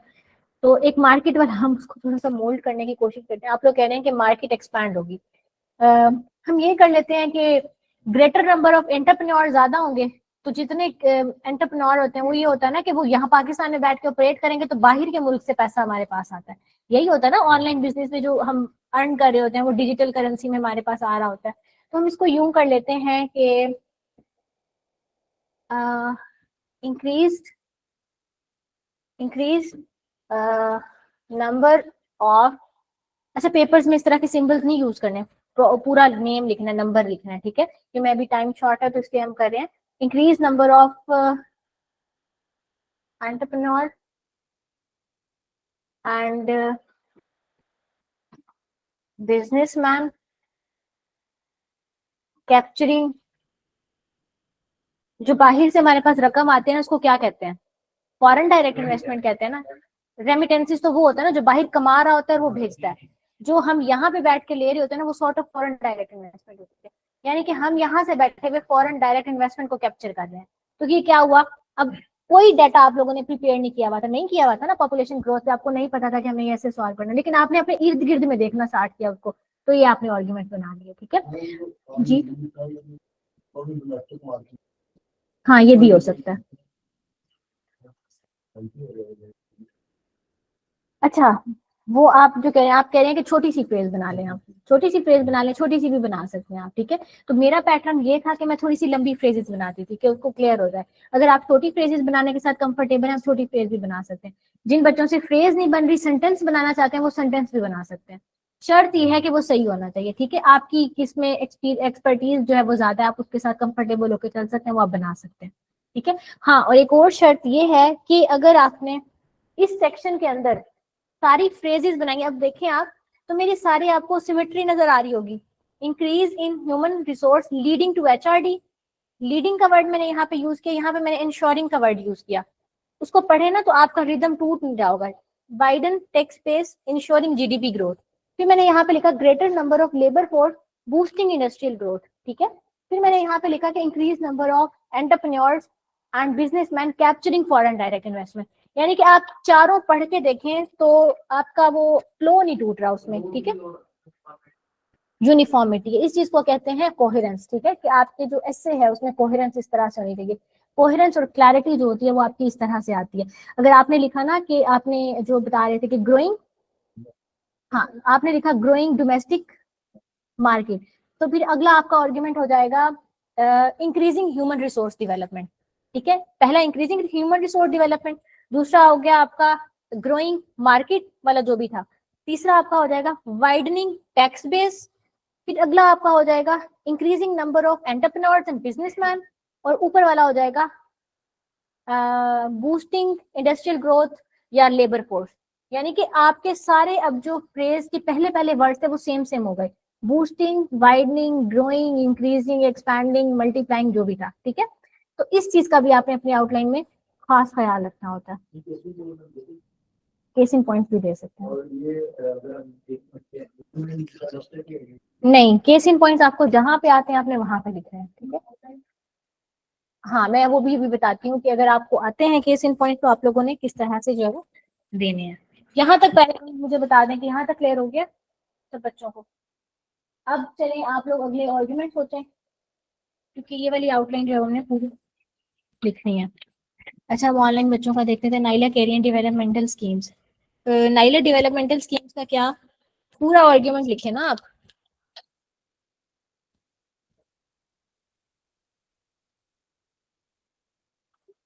चलिए, हमारे पास जो है वो टाइम शॉर्ट है तो हम इसको, अच्छा अब चैलेंजेस सोचें, जल्दी जल्दी से 4 चैलेंजेस सोचें, हरी अप के। Challenges regarding population growth in Pakistan, पूरा इंग्लिश में बताना है मुझे प्रॉपर। हर बच्चा एक एक लिख ले, जल्दी से, 2 मिनट का टाइम दे रही हूँ, अपनी मर्जी से सोच लें। पॉपुलेशन ज्यादा होती है तो क्या होता है? Number 1, very good, resource competition leading to conflicts, very good, बहुत अच्छा पहला आर्ग्यूमेंट था।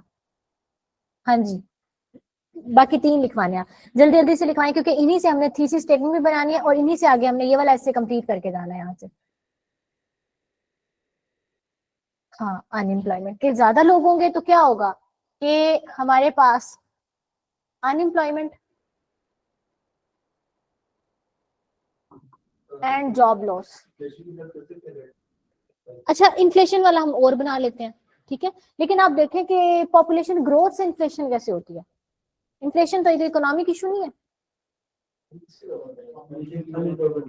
अनएम्प्लॉयमेंट के साथ, यानी कि आप कह रहे हैं लेकिन वो भी इकोनॉमी है, डायरेक्ट लिंक नहीं बन रहा। महंगाई का आवाम से क्या ताल्लुक है? महंगाई तो हमारे इंटरनल इकोनॉमिक क्राइसिस की वजह से आती है ना। और सोचें कोई।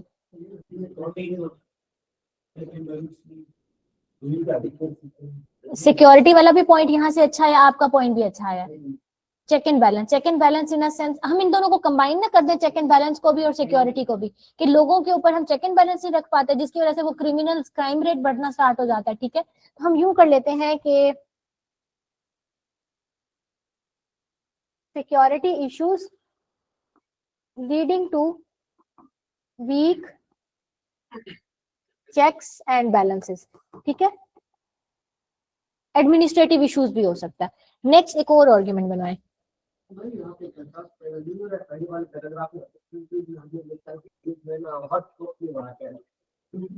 में हम लोग कैंडिडेट बता देंगे अनएम्प्लॉयमेंट हम लोग खुद ही नहीं देखिए आप देख रहे हैं सब लोगों ने जो लिखी है ये वाली बात मैंने बतानी थी कि आप एक आइडिया जब बता देते हो ना उसको रेप्लिकेट नहीं करते होते। अभी हम इसको फिल कर लें फिर वो मैं बताती हूँ, ठीक है। हाँ जी, एक और सोचें जल्दी जल्दी से। वेरी गुड, ठीक है। इन्वायरमेंटल डिग्रेडेशन, कि जितने ज्यादा लोग होंगे उतना ज्यादा इन्वायरमेंट को गंदा करेंगे वो, ठीक है। हम वेस्ट को डिस्पोज नहीं कर पाएंगे, उतनी ज्यादा ट्रैफिक होगी, उतना ज्यादा पॉल्यूशन होगा। चलिए अब सॉल्यूशन सोचें जल्दी जल्दी।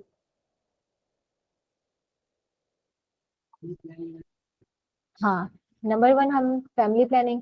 अभी मैं छोटी छोटी फ्रेजेस लिख रही हूँ, ये अभी अभी हम यहाँ पे जो है वो लेके चल रहे हैं, लेकिन आपने जब अपनी प्रैक्टिस करनी है तो उसमें सिमेट्री उनमें लेके आनी है, ठीक है। पहला हमारा हो गया फैमिली प्लानिंग, ठीक है, जैसे चाइना की 1 चाइल्ड पॉलिसी है, ठीक है। तो नेक्स्ट सॉल्यूशन क्या हो सकता है? हाँ, वो औरतों को एजुकेट करेंगे तो वो अपनी जो फैमिली डिसीजन है वो अच्छे ले सकेंगे, ठीक है। एम्पावरिंग हम यूं कर लेते हैं, empowering women via education। Next next सोचें पॉपुलेशन को कंट्रोल कैसे किया जा सकता है।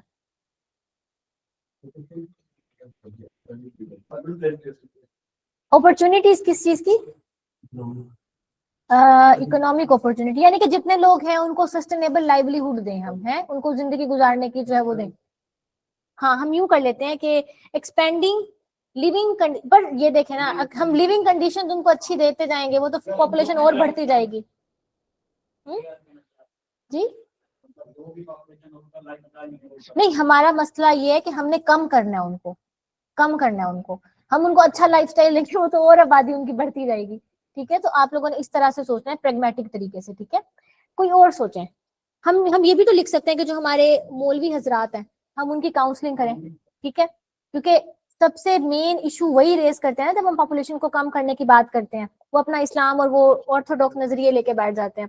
तो हम कह देते हैं कि काउंसलिंग, मौलाना नहीं लिखना, रिलीजियस स्कॉलर्स लिखना है। पता चले वो मौलाना साहब भी कोई बैठे हुए आपका पेपर चेक कर रहे हैं और आप उनको मौलाना कह रहे हैं, ठीक है। रिलीजियस स्कॉलर्स आपने लिखना है। तो अब हमसे नहीं बन रहा एक और आर्ग्यूमेंट, हम छोड़ देते हैं। हमारा बॉडी इससे कंप्लीट हो गया ना, 4 हमने ये लिखे, 3 वो लिखे, 4 वो लिख लिए। अच्छा, अब हम आते हैं इनके क्वेश्चन पे जो इन्होंने एक प्रॉब्लम जो है वो रेज किया था। वो ये था कि जब आप एक सेक्शन में एक बात कर देते हैं तो आपने दूसरे सेक्शन में जाके उस बात को कन्फ्रंट नहीं करना। यानी कि आपने कह दिया कि हमारी जमहूरियत को खतरा है मीडिया से, कि मीडिया हमारा सनसनी फैला रहा है, मीडिया गलत खबरें फैला रहा है। दूसरे सेक्शन में जाके आप ये नहीं कह सकते कि मुझे उम्मीद है कि आने वाले वक्त में मीडिया बहुत अच्छा होगा। मतलब हाँ, एक चीज आपने कह दी तो कह दी, उसको कन्फ्रंट नहीं करना आपने। अब हम देखते हैं कि हमने यहाँ पे क्या किया। यहाँ पे ठीक है, अब हमने उसको कहा कि पहला इशू ये है कि ह्यूमन रिसोर्स जो है वो बढ़ेगा तो एचआरडी जो है वो होगी। टैक्स बेस भी हो गया, फिर हमारा ये लेबर फोर्स वाला था, और ये हमारा था increase number of entrepreneurs and businessman, ठीक है, इंडस्ट्रियल वाला। अब हम देखते हैं कि हमने इशू क्या किया यहाँ पे। अच्छा, हमने लिखा resource competition leading to conflict, ये हमारा ठीक है। Unemployment and job loss. अच्छा, वैसे ये वाला हमारा चल सकता है, हमने इंडस्ट्री को स्पेसिफाई तो नहीं किया।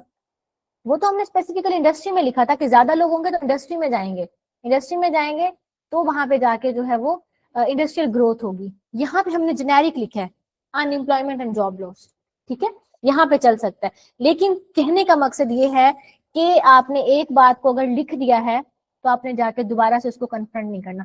फॉर एग्जाम्पल, हाँ, ये गलत तब होता जब हम पीछे जाके लिखते कि ज्यादा जो है वो लोग होंगे तो ज्यादा इंप्लॉयमेंट अपॉर्चुनिटीज होंगी, ठीक है। पीछे आप लिखते कि ग्रेटर एम्प्लॉयमेंट अपॉर्चुनिटीज, यहाँ पे आके लिखते अनएम्प्लॉयमेंट एंड जॉब लॉस, ठीक है। तो ये आपका गलत हो जाना था। वहां पे आपने हमने इंडस्ट्री एग्री स्पेसिफिक कर दिया था तो वहां पे काम हमारा चल जाता है, ठीक है। यहाँ तक क्लियर हो गया सब बच्चों को? नींद तो नहीं आ रही? हम्म हाँ, नहीं, हम पीछे लिख देते हैं कि हमारा जो है वो लेबर इलिटरेट है या लोग हमारे इलिटरेट हैं, और फिर आगे आके लिखते हैं कि हमारी तो अपॉर्चुनिटी ये है, या हमारा जो है वो हम फ्यूचर में ये देख रहे हैं कि हमारी जो लोग हैं वो सारे के सारे पढ़े लिखे हो जाएंगे। ठीक है, यानी कि पहले आप एक बात करके फिर अपनी बात से ही मुकर रहे हो, तो मुकरना नहीं है अपनी बात से। ठीक है, ये हो सकता है कि आप आर्ग्यूमेंट ही कोई और दे दो, अब समझ नहीं आ रहा ना, ऐसे हैंडल नहीं हो रहा, वहां पे जॉब की बात कर दी, यहाँ पे जॉब वाला आर्ग्यूमेंट हैंडल नहीं हो रहा, उसको स्किप कर दो, कोई और दे दो। ठीक है, सिंपल और सेफ अप्रोच ही है। यहाँ तक क्लियर हो गया। अब आते हैं आपकी आउटलाइन। अब हमने प्रॉपर एक पूरी आउटलाइन लिख ली है, कंक्लूजन के नीचे कुछ नहीं लिखना। ये नोट भी करें आप लोग सब, क्योंकि जो मैंने नोट्स देने उसमें मे भी थोड़ा सा पैटर्न चेंज हो, तो आप लोगों ने फॉलो जो है वो ये वाला करना है। ठीक है, अच्छा, कंक्लूजन के नीचे आपने आउटलाइन में कुछ नहीं लिखना, ऐसे में जाके वो पूरा एक बॉडी पैराग्राफ आपने लिखना है। अब हम थोड़ा सा जाते हैं पीछे, ये वाला पार्ट भी हमने लिख लिया, ये वाला भी लिख लिया, ये वाला भी लिख लिया। अब यहाँ पे हमने क्या लिखना है, जो हमने स्पेस छोड़ी हुई थी थीसिस स्टेटमेंट की। थीसिस स्टेटमेंट आपने हमेशा अपने एसे के एंड में जाके लिखनी होती है, एसे के नहीं सॉरी, आउटलाइन के एंड में। जो मैंने बताया था ना कि 30 मिनट में आपने आउटलाइन लिखनी है बैठ के, तो उन 30 मिनट में जो आखिरी 5 मिनट होंगे ना, उसमें आपने बैठ के अपनी थीसिस स्टेटमेंट लिखनी है। अब इस थीसिस स्टेटमेंट में क्या लिखना है, इसमें कितनी बातें उसने पूछी हैं, एक ये बात उसने पूछी है, ठीक है, और दूसरी उसने हमसे ये बात पूछी है। ठीक है, ये 2 बातें पूछी है ना, हमने इन्हीं 2 बातों को सिंपली अपनी थीसिस स्टेटमेंट में बता देना है। कौन सी बातें बतानी है, जो हमने यहाँ पे बताई है। ठीक है, हमने यहाँ पे अपॉर्चुनिटीज लिखी ना, यहाँ पे ये सारी हमारी अपॉर्चुनिटीज थी, तो आपको जो 2 अपॉर्चुनिटीज या एक अपॉर्चुनिटी सबसे इंपॉर्टेंट लग रही है, ठीक है, उसको उठाना है, यहाँ पे लिखना है। आगे जाएंगे, 2 चैलेंजेस जो आपको मोस्ट इंपॉर्टेंट लग रहे हैं वो उठाने हैं, यहाँ पे लिख देना है। अब इसमें से बताएं मुझे, आपको कौन सी 2 अपॉर्चुनिटीज इंपॉर्टेंट लग रही हैं, बहुत ज्यादा इंपॉर्टेंट लग रही हैं, पढ़ के देखें।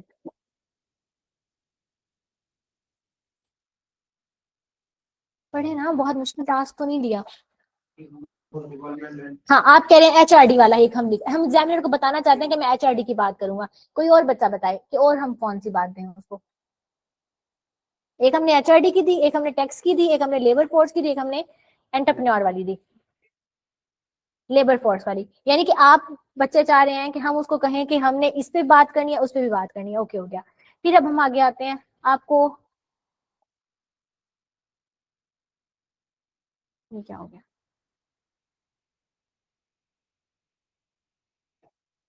अच्छा, हाँ, अब आप बताएं आपको इनमें से मोस्ट इंपोर्टेंट 2 चैलेंजेस कौन से लग रहे हैं। Okay, resource competition and security issues. चले, अब आपने 2 अपनी अपॉर्चुनिटीज भी सोच ली जो मोस्ट इंपॉर्टेंट थी, 2 आपने अपने चैलेंजेस भी सोच ली। अब हम आते हैं कि हम आउटलाइन में उनको किस तरह से एग्जामिनर को लिख के जो है वो इम्प्रेस करेंगे। ओके,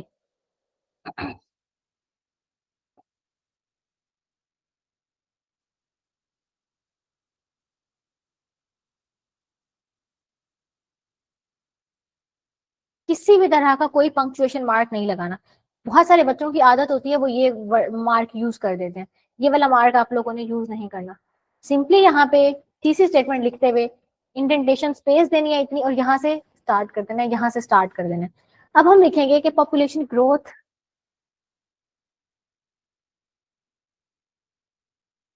अब और से देखने कि मैं उसको लिख किस तरह से रही हूँ। ठीक है, हर ऐसे का इसी तरह से लिखना है। Population growth has certain opportunities for Pakistan such as increased human resource development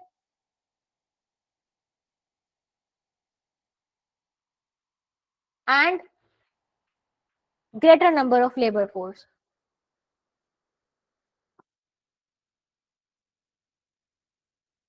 labour force, इस तरह से जो है मैं शॉर्ट वर्ड्स में लिख रही हूँ। अब हमने क्या सोचा था, हम साथ में थीसिस स्टेटमेंट में अपने चैलेंजेस भी लिखेंगे। However there are certain challenges such as, पहला कौन सा सोचा था हमने, रिसोर्स कंपटीशन,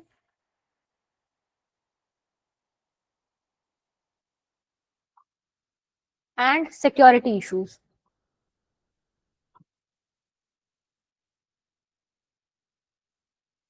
यहां तक क्लियर हो गया कि अब आपने इंट्रोडक्शन में जो मैंने जगह छुड़वाई थी थीसिस स्टेटमेंट की, वहां पे क्या लिखना है? इसको डिटेल से बोलिए ताकि डबल स्टोरी वो जेनेरिक हो जाती है, वो लिख सकते हैं। इस तरह की जो थीसिस स्टेटमेंट होती है ना, वो हमारी जेनेरिक होती है। कहा जाता है कि थीसिस स्टेटमेंट आपने स्पेसिफिक लिखनी है, ठीक है। वो काम चलाने वाली होती है, अच्छे मार्क्स देने वाली नहीं होती, ठीक है। अच्छे मार्क्स देने वाली ये होती है hit the bull in the eye, यानी कि जो स्पेसिफिक चीजें हैं वही उठा के एग्जामिनर को दो। अब एग्जामिनर जो है ना, उसने आपका पूरा ऐसे तो पढ़ना नहीं है ना, उसके पास इतना टाइम है ना ही वो इतना वेल है। उसने ये देखना है, ये थीसिस स्टेटमेंट पढ़नी है, उसने कहना है कि अच्छा पॉपुलेशन ग्रोथ के इस बच्चे को समझ आ गया, अपॉर्चुनिटीज बता रहा है, उसमें एचआरडी की बात कर रहा है, वो इसकी बात कर रहा है, ठीक है। चैलेंजेस में वो दो बातें कर रहा है। अब उसका माइंड बन जाएगा, वो कहेगा कि हाँ ये अच्छा बच्चा है, इसने टॉपिक को सही से डीकोड किया। फिर वो आएगा कि अच्छा ये तो डिफाइन भी बता रहा है, ओवरव्यू भी बता रहा है, अपॉर्चुनिटीज भी बता रहा है, फिर उसके जो है वो चैलेंजेस भी बता रहा है, फिर सॉल्यूशंस भी दे रहा है वो मुझे, ठीक है। ये हमने आउटलाइन में लिखा है अभी, ये तो हम आउटलाइन पे खड़े हुए हैं अभी। इंट्रोडक्शन जो वहां पे जाके लिखना है, अभी हम उस पे आते हैं, ठीक है। ये आउटलाइन में ये हालत कर रहे हैं, कंफ्यूज नहीं करना, चीजों को मिक्स नहीं करना आपस में, ठीक है। क्योंकि मैंने ये कहाँ पे लिखा है, यहाँ पे लिखा है ना, जो थीसिस स्टेटमेंट की जगह छुड़वाई थी, इसी को ही हमने अपने 1.5 पेज पे लेके जाना है, ड्रैग कर करके। किस तरह से करना है वो भी हम सीखते हैं। यहां तक क्लियर हो गया? अब आपकी आउटलाइन का स्ट्रक्चर कंप्लीट हो गया यहाँ पे। अब किसी ने ये नहीं कहना कि मुझे आउटलाइन नहीं लिखनी आती। इस तरह से लिखना है। इंट्रोडक्शन के बाद थीसिस स्टेटमेंट की जगह छोड़ देनी है। बार बार इसलिए रिपीट करें क्योंकि आप लोग मोस्टली पहली दफा वैसे पढ़ रहे हैं, ठीक है, जो मोस्ट ऑफ द पीपल है यहाँ पे। इंट्रोडक्शन लिखना है, उसके नीचे थीसिस स्टेटमेंट की जगह छोड़ देना है। डिफाइन वाला हेडर लिखना है, ओवरव्यू वाला लिखना है, आर्गुमेंट्स लिखने हैं अपने। आर्गुमेंट जब मैं लफ्ज यूज करती हूँ, उसका मतलब यही होता है, अपॉर्चुनिटीज, चैलेंजेस और सॉल्यूशन। और आपने कंक्लूजन लिख देना है। आउटलाइन आपकी बन गई, सारा कुछ आपने लिख लिया। अब आपने सोचना है कि मैं थीसिस स्टेटमेंट कैसे बनाऊं। थीसिस स्टेटमेंट क्या होती है? जो आपने अपनी आउटलाइन में लिखनी होती है, 3 लाइन्स में लिखनी होती है। इसकी जो लेंथ होती है ना, वो 2 से 3 लाइन्स होती है, ठीक है। इससे ज्यादा आपने एक्सपैंड नहीं करना होता, सिर्फ इतनी सी होती है जितनी मैंने आपको बता दी है। एक एक इंपॉर्टेंट आर्ग्यूमेंट या दो इंपॉर्टेंट आर्ग्यूमेंट, बस, इससे ज्यादा एक्सपैंड उसको नहीं करना। अब हम आ जाते हैं अपने मेन एसे के ऊपर।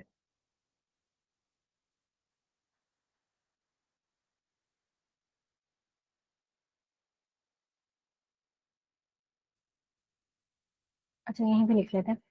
अब आपने ऐसे स्टार्ट कर दिया अपना, ये आपकी शीट है प्रॉपर पूरी। इसको हम इस तरह से 2 हिस्सों में डिवाइड कर देते हैं, ठीक है। अब यहाँ से आपने अपना इंट्रोडक्शन लिखना स्टार्ट कर देना। इंट्रोडक्शन किस तरह से लिखना स्टार्ट करना है? सबसे पहले इंट्रोडक्शन में आपने एक जेनेरिक आइडिया देना है उसको, जी। हुक लाइन, हाँ पंच लाइन या हुक लाइन की बात करें आप। अगर तो आपने पॉपुलेशन पे अच्छा डाटा पढ़ा हुआ है, ठीक है, आपने हो सकता है किसी बंदे की कोई कोटेशन पढ़ी हुई हो पॉपुलेशन पे, कोई ऐसी बुक पढ़ी हुई हो जिसमें पॉपुलेशन के बारे में उसने बात की हुई हो, कोई न्यूज़पेपर में अभी रिसेंटली कोई आर्टिकल पढ़ लेते हैं जिसमें वो कहता है कि population bomb is like a time ticking bomb, जो किसी भी टाइम जो है वो इरप्ट हो जाएगा। तो ये जो आपकी लाइन है ना, ये आपकी होती है हुक लाइन। ये वो लाइन होती है जो कि एग्जामिनर की अटेंशन को ग्रैब कर लेती है, यानी कि उसको बड़ी मजे की लग रही होती है वो लाइन, और उस लाइन को वो पढ़ के उसका दिल कर रहा होता है मैं इसका पूरा जो है वो इंट्रोडक्शन पढ़ना स्टार्ट कर दूं, ठीक है। तो आपने अपने एस्से की जो शुरू वाली 1-2 लाइन है ना, उनको इंटरेस्टिंग बनाना है। इंटरेस्टिंग किस तरह से बनाना है कि आप कोई स्टडी ऐड कर सकते हैं वहां पे। अब फॉर एग्जाम्पल आपने पढ़ा हुआ है पाकिस्तान की आबादी कितनी है, अभी करंट कितनी है? 241.49 मिलियन है ना, 241.49, ठीक है। ये पाकिस्तान की आबादी है, मैं यहाँ पे लिख देती हूँ 241.49 मिलियन पॉपुलेशन है पाकिस्तान, ठीक है। अब आपने ये लाइन पढ़ी हुई थी कहीं पे, आपने साथ में ये भी पढ़ा हुआ था कि दुनिया की आबादी जो है वो 7 बिलियन पे पहुंची हुई है। सिर्फ ये 2 बातें आपको बता थी, ठीक है। अब आपने इनसे अपनी हुक लाइन बना लेनी है। कैसे बना लेनी है? आपने उसको कह देना है कि according to labour force survey of Pakistan the population of the population has increased to 241.49 million. Moreover, the population of world has increased, अब increase के लिए मैं ये एरो लगा रही हूँ, to 8 बिलियन। अब ये मेरी एक हुक लाइन हो गई, ठीक है। अभी हमारे पास टाइम थोड़ा है तो हमने उसको जो है वो इसी तरह की इनफॉर्मल से बना ली है, ठीक है। अब हम इसको थोड़ा सा एक्सपैंड करेंगे। इंट्रोडक्शन का एक प्रॉपर स्ट्रक्चर होता है। इंट्रोडक्शन में आपने पहले इस तरह की कोई हुक लाइन लिखनी होती है,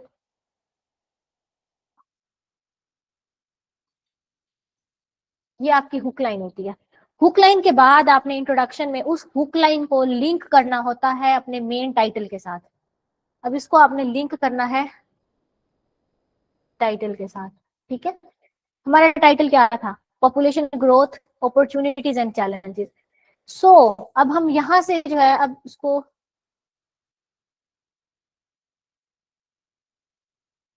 मैंने क्या बताया कि हुक लाइन को लिंक करना है टाइटल के साथ। अब हम इसको लिंक करेंगे टाइटल के साथ। This huge number indicates that the population growth is causing certain challenges for Pakistan. अब चैलेंजेस की बात की है मैंने सिर्फ, ठीक है। चले सॉरी अपॉर्चुनिटीज पहले लिख लेते हैं। अपॉर्चुनिटीज उसने पूछी हुई थी ना। This huge number indicate that population growth is, पहले अपॉर्चुनिटीज उसने पूछा था, हम अपॉर्चुनिटीज लिखेंगे। yielding various opportunities for Pakistan. अब यहाँ पे तो आपने लिंक कर दिया ना उसको, हुक लाइन को अपने एसे के टाइटल से। अब आगे क्या करना है आपने? आगे सिंपली आपने जाना है पीछे अपनी जो आउटलाइन थी उस पे कौन कौन सी अपॉर्चुनिटीज बताई थी, 4 बताई थी ना। इन्हीं चारों पॉइंट्स को डालना है, उठाना है, जाके अपने इंट्रोडक्शन में लिख देना है एज सच जाके, यानी कि थोड़ा बहुत रीफ्रेज करना है। ऑब्वियसली वो सेंटेंस स्ट्रक्चर अभी यहाँ पे तो फ्रेजेस में लिखा हुआ है ना, तो वहां पे उसको एक कोहेरेंस और क्लैरिटी लेके आएंगे, तो ये थोड़ा बहुत चेंज हो जाएगा इनका जो राइट अप स्टाइल है। सिंपली इनको उठाना है, जाके वहां पे लिख देना है कि the first opportunity for Pakistan in terms of population growth is increase in human resource that will lead to human resource development. Moreover, it widens the tax base, ensuring GDP growth. Furthermore, it leads to greater number of labor force, which boosts industrial growth. And at the end, the last opportunity for Pakistan in terms of its population growth is increased number of entrepreneurs and the businessmen, which lead to the capturing of foreign direct investment. ठीक है, क्या किया हमने? इन्हीं points को paragraph की form में वहां पे जाकर लिख दिया। अब हम आगे जाते हैं। लेट्स सपोज वही पॉइंट्स आपने यहाँ पे लिख दिए, ठीक है। लिखने की जरूरत तो नहीं है ना, बता दिए मैंने आप लोगों को, ठीक है। वो सारी हमने यहाँ पे अपॉर्चुनिटीज बता दी यहाँ पे।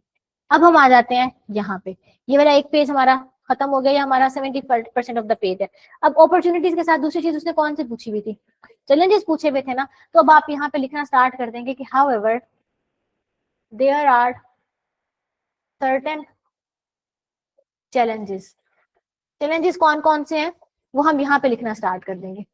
कौन से? वही सारे चैलेंजेस जो हमने आउटलाइन में जाके लिखे हैं, ठीक है। अब आपको समझ आ रही होगी ना कि ऐसे में मेन आपकी ग्रिप ही आउटलाइन पे होनी चाहिए। आउटलाइन आपको बनाना आ गई तो ऐसे लिखना जो है वो बहुत आसान हो जाएगा।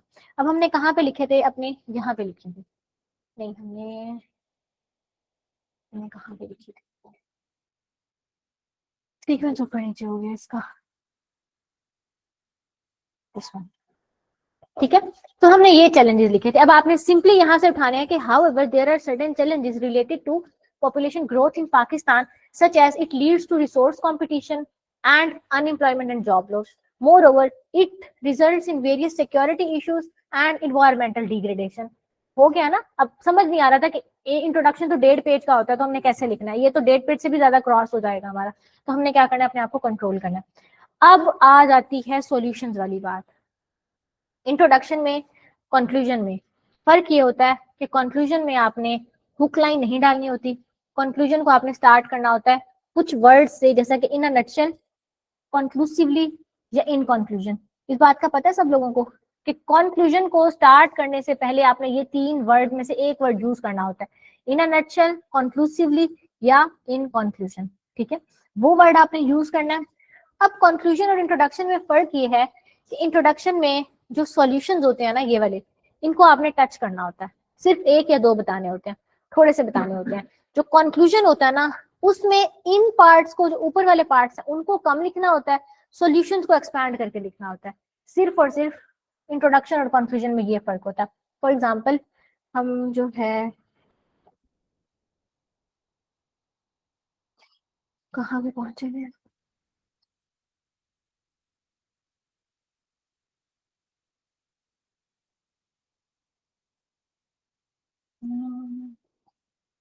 लिस्ट पता नहीं अब इसकी कहाँ स्टार्ट होती, हम यहाँ पे थे, ठीक है। अब यहाँ पे आपने चैलेंजेस लिखे, चैलेंजेस आपके तकरीबन यहाँ तक आ जाएंगे। अब जो सॉल्यूशंस होंगे ना, वो आपने 1 से 2 लाइंस में वाइंड अप करने की करनी है, ठीक है, क्योंकि सॉल्यूशंस को एक्सपैंड करके आपने अपने कंक्लूजन में जाके लिखना है। इंट्रोडक्शन का स्ट्रक्चर समझ आ गया, किस तरह से लिखा जाता है। इसके बाद आपका होता है डिफाइन वाला। डिफाइन में आपने लिखना होता है कि population growth is defined as this, ठीक है, थोड़ा सा एक्सप्लेन कर देना उसको। ओवरव्यू वाले पैराग्राफ में आपने एक लाइन ऐड करनी होती है कि now this section of essay would be shading light on a brief overview, या आप लिखोगे कि now this section of essay would be focusing on a brief overview of population growth, यानी कि उसको पता चले कि हाँ ये ओवरव्यू पे आ रहा है, ये मुझे डिक्टेट कर रहा है कि अब आपको इस पैराग्राफ में ओवरव्यू मिलेगा। ओवरव्यू लिखना स्टार्ट कर देंगे। ओवरव्यू में यूं कर लें, extending the scope of discussion, now a brief overview of population growth is presented. Extending the scope of discussion,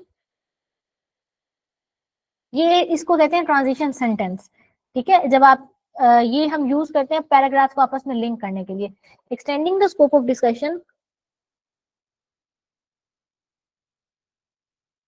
a brief overview of population growth is presented.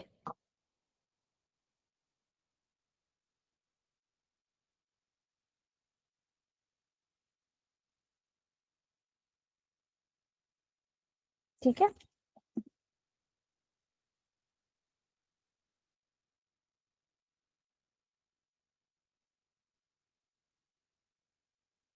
सामा कह रहे हैं ma'am can you please repeat the first 2 solution. बच्चे अगर आप लोगों का कोई point miss भी हो गया ना, तो you can have the recording और आप वहां से जो है वो देख सकते हैं अगर आपको कुछ मिस हो गया पॉइंट तो। अच्छा, तो हम यहाँ पे थे, इंट्रोडक्शन आपका हो गया, डिफाइन का भी समझ आ गया, ओवरव्यू का भी समझ आ गया। अब ओवरव्यू में आपने उस चीज का एक ब्रीफ ओवरव्यू देना है, यानी कि जो बातें आपको एडिशनल पढ़ी नहीं है ना आपने, वो वाली बातें आपने सारी लिखनी है। मैंने ये भी बताया था कि आपने अगर अपॉर्चुनिटीज और चैलेंजेस पूछे हुए हैं उसने, और 4 आर्ग्यूमेंट्स में आपने बता दिए, लेकिन उनके अलावा भी बहुत सारे आपको आते हैं, तो वो जो बहुत सारा डाटा आता है ना, वो आपने जाके ओवरव्यू वाले पैराग्राफ में जो है वो वहीं पर जाके लिख देना है, ठीक है। तो ओवरव्यू का पर्पस ये होता है। हो सकता है आपको कोई अच्छी सी बुक पता हो, कोई अच्छी सी कोट पता हो, कुछ इस तरह की जो एडिशनल बातें पता होती हैं, वो आपने ओवरव्यू वाले पैराग्राफ में जाके देने थे। ओवरव्यू वर्ड से ही रिप्रेजेंट हो रहा है कि एक ब्रॉड ओवरव्यू देना है आपने उस चीज का, कि उसको पढ़ के एग्जामिनर को समझ आ जाए कि ये टॉपिक को लिंक कर रहा है, ठीक है। अब आपका बॉडी पैराग्राफ होता है। बॉडी पैराग्राफ का एक सर्टेन स्ट्रक्चर होता है, उसमें 5 चीजें होती हैं। उसको मैं स्ट्रक्चर बता देती हूँ कि किस तरह से जो है वो होता है। बॉडी पैराग्राफ में 5 इंडिकेटर्स होते हैं, ठीक है। बस हमने बॉडी पैराग्राफ पढ़ना है, कंक्लूजन, और फिर हमारा कंक्लूजन मैंने बता दिया, तो हमारा लेक्चर जो वो एंड होने वाला है। जिनको नींद आ रही है घर जाके सोना है आप लोगों ने, ठीक है। अच्छा, बॉडी पैराग्राफ जो होता है, बॉडी पैराग्राफ से क्या मुराद है, आर्ग्यूमेंट्स वाला पैराग्राफ, ठीक है। ये तो बात क्लियर हो गई है ना। तो उसमें आपने सबसे पहली लाइन जो होती है आपकी, वो सेम आउटलाइन में जो आपने लाइन लिखी हुई है ना, वही लाइन होती है, ठीक है। कौन सी लाइन हमने लिखी थी अपॉर्चुनिटीज में, कौन सी लिखी थी, यहीं से देख लेते हैं हम। हमने पहली लिखी थी अपॉर्चुनिटीज में लेबर सोर्स की लिख ली थी, ठीक है, ह्यूमन रिसोर्स की लिख ली थी, ठीक है। तो आपने सिंपली यहां से कहना है कि population growth leads to greater human resource development, ठीक है। पहली लाइन आपकी कौन सी होती है, इंट्रोडक्टरी लाइन होती है। इंट्रोडक्टरी लाइन कौन सी, जो आपने अपनी आउटलाइन में लिखी है, वहां से सिंपली कॉपी करनी है, यहाँ पे जाके पेस्ट कर देनी है, ठीक है, उसी तरह की लिख देनी है। सेकेंड जो लाइन होती है वो इसकी थोड़ी सी एक्सप्लेनेशन होती है, ठीक है, एक लाइन की आपकी इंट्रोडक्टरी लाइन होती है, 2 लाइंस की आपकी उसकी एक्सप्लेनेशन होती है कि human resource development population growth से आता है। ह्यूमन रिसोर्स डेवलपमेंट में हमारे पास लाइफ होता है, स्किल्स होता है, लिविंग कंडीशंस होती हैं, एजुकेशन होती है, यानी कि आपने थोड़ा सा ह्यूमन रिसोर्स डेवलपमेंट के बारे में बताना है। उस अपनी जो पहली लाइन है ना आपकी, उसको थोड़ा सा एक्सप्लेन करना है। ये अभी शायद चीजें समझ नहीं आ रही होंगी, लेकिन जब आप लिखने बैठेंगे ना, वो खुद ही ऑटोमेटिकली आपके पेन से जो है वो निकलना स्टार्ट हो जाती है ये चीजें। तो दूसरे नंबर पे आपने थोड़ा सा उसको एक्सप्लेन कर दिया। अब तीसरे नंबर पे आपकी आती है केस स्टडी। केस स्टडी क्या होती है? एग्जाम्पल होती है, कोई कोर्ट होती है, किसी इंटरनेशनल ऑर्गेनाइजेशन की कोई रिपोर्ट होती है, कोई सर्वे होता है, किसी बंदे ने कोई बात कह दी, वो आपकी केस स्टडी। केस स्टडी का दूसरा लफ्ज जो हम यूज कर सकते हैं वो आपकी एग्जाम्पल होती है। जैसे हम पेपर्स में लिखते थे ना एफएससी मैट्रिक में या यूनिवर्सिटी लेवल पे भी 4 एग्जाम्पल करके, तो वो जो 4 एग्जाम्पल होती है ना वो आपकी केस स्टडी होती है, वो आपने यहाँ पे जाके लिखनी होती है। ठीक है, अब आपने यहाँ पे केस स्टडी लिखी, आपकी एक लाइन की केस स्टडी होती है। ठीक है, अब चौथे नंबर पे उस केस स्टडी को थोड़ा सा एक्सप्लेन करना होता है। ठीक है, चौथा इंडिकेटर आपके बॉडी पैराग्राफ का ये होता है, एक्सप्लेन केस स्टडी। ठीक है, आपका बॉडी पैराग्राफ गलत हो जाता है अगर इनमें से एक इंडिकेटर भी मिसिंग हो। ठीक है, अब एग्जामिनर जो है ना, उसने आपकी क्या आउटलाइन पढ़ी, इंट्रोडक्शन पढ़ा, वहां तक उसका मूड बन गया कि पास करना है या नहीं करना। फिर बीच में से ना वो बॉडी पैराग्राफ एक पढ़ेगा, वो कहेगा कि क्या इसका सीक्वेंस सही है, पहले मुझे इंट्रोडक्टरी लाइन मिल रही है, क्या उसके बाद मुझे उसकी एक्सप्लेनेशन मिल रही है, क्या मुझे उसके बाद उसकी केस स्टडी मिल रही है, क्या उसकी एक्सप्लेनेशन मिल रही है, क्या फिर मुझे कंक्लूडिंग लाइन मिल रही है। 5 चीजें आपका रियल एसेंस होती हैं बॉडी पैराग्राफ का। ठीक है, चौथे नंबर पे आपने लिख दिया उसकी एक्सप्लेनेशन। 5वें नंबर पे हर बॉडी पैराग्राफ की कंक्लूडिंग लाइन होती है, जिसको आप स्टार्ट करते हैं हेंस या सो से, हेंस या सो से। यानी कि आप वहां पे जाके लिखते हैं कि hence human resource is the great opportunity resulting from population growth which leads to human resource development। यानी कि जो आपने ये इंट्रोडक्टरी लाइन लिखी थी ना, इसको सिंपली रीफ्रेज करना है और जाके अपनी कंक्लूडिंग लाइन में हेंस और सो करके उसको लिख देना है कि भाई मैंने जो बात की है ना, मैंने उसको प्रूफ कर दिया तुम्हारे सामने। कैसे प्रूफ किया? केस स्टडी दी है तुम्हें, उसकी एक्सप्लेनेशन दी है, उसको इंट्रोडक्टरी लाइन की एक्सप्लेनेशन दिया। तो इन 5 या 4 बेसिस की इन मतलब इन 4-5 बेसिस पे जो है मैंने अपनी बात को प्रूव कर दिया। तो ये आपका जो है वो बॉडी पैराग्राफ का स्ट्रक्चर होता है। सेम स्ट्रक्चर आपने अपॉर्चुनिटीज में, चैलेंजेस में, वे फॉरवर्ड में, बॉडी पैराग्राफ का यही एक स्ट्रक्चर होता है। किसी भी तरह का दुनिया जहान का कोई भी पेपर आ जाता है, वन पेपर किसी भी तरह का आता है, सीएसएस है, पीएमएस है, वन पेपर है, बॉडी पैराग्राफ का ये स्ट्रक्चर होता है जिसको आपने फॉलो करना होता है। ठीक है, यहाँ तक क्लियर हो गया। कंक्लूजन पे आते हैं। कंक्लूजन आपने वर्ड से स्टार्ट करना होता है, conclusively, in conclusion, in a nutshell. ठीक है, कंक्लूजन में आपने ये करना होता है कि एस्से का जो लास्ट पार्ट होता है ना, उसको ज्यादा एक्सप्लेन करना होता है, उससे ऊपर वाला जो पार्ट है ना उसको थोड़ा सा कम एक्सप्लेन करना होता है। ठीक है, कहा यह जाता है कि इंट्रोडक्शन में आप प्रॉब्लम पे फोकस करते हैं, प्रॉब्लम पे फोकस करते हैं। ठीक है, सॉल्यूशंस को सिर्फ आपने टच करना होता है। कंक्लूजन में आपने जो प्रॉब्लम है उस पर कम फोकस करना है, क्योंकि उस पर ऑलरेडी कर चुके हैं, सॉल्यूशन पे ज्यादा फोकस करना होता है। ठीक है, तो ये आपका जो है वो कंक्लूजन का स्ट्रक्चर होता है। यहाँ तक क्लियर हो गया सब बच्चों को?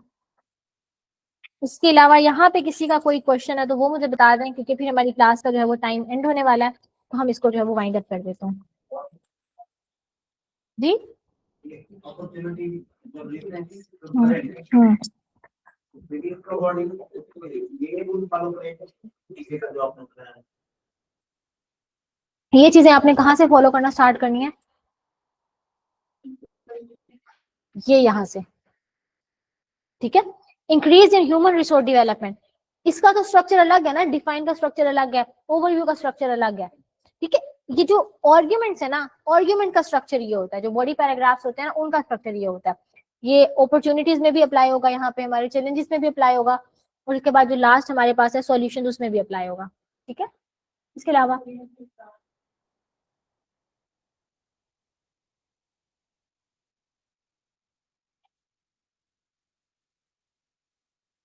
ये आपका conclusion, indentation space the, in a nutshell, population growth has certain x y z challenges, यानी कि टोटल हमने 3-4 चैलेंजेस बताए थे, लेकिन मैं उसको यहाँ पे भी 3 बता रही हूँ, ठीक है। सॉरी, अपॉर्चुनिटीज थी हमारी पहले, हाँ अपॉर्चुनिटीज लिखेंगे, ठीक है, सीक्वेंस नहीं चेंज करना आपने। अपॉर्चुनिटीज, मोर ओवर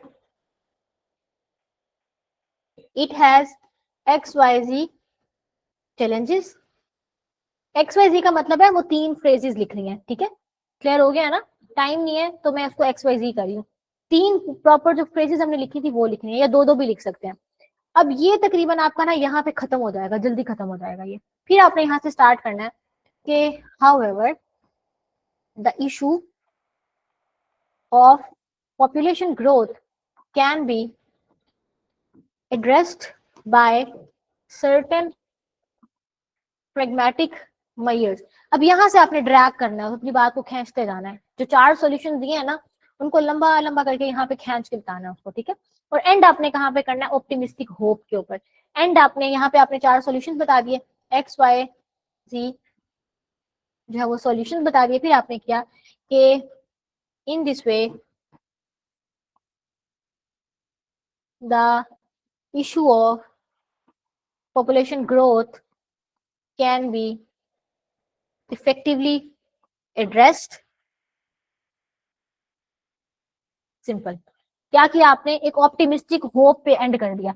एग्जामिनर को आपने दिखा दिया कि इशू तो है, एग्जिस्ट कर रहा है, लेकिन मैं जो है ना ऑप्टिमिस्टिक बन रहा हूँ, ठीक है। मेरा जो लाइफ का मंत्र है वो यही है कि मैं इस इशू को इस तरह से एड्रेस करके आपको मैंने बता दिया, ठीक है।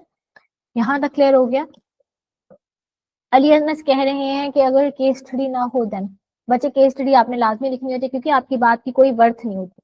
आपने हमेशा जो भी बात करनी है उसको डिफरेंट एग्जाम्पल्स के साथ सपोर्ट करना होता है।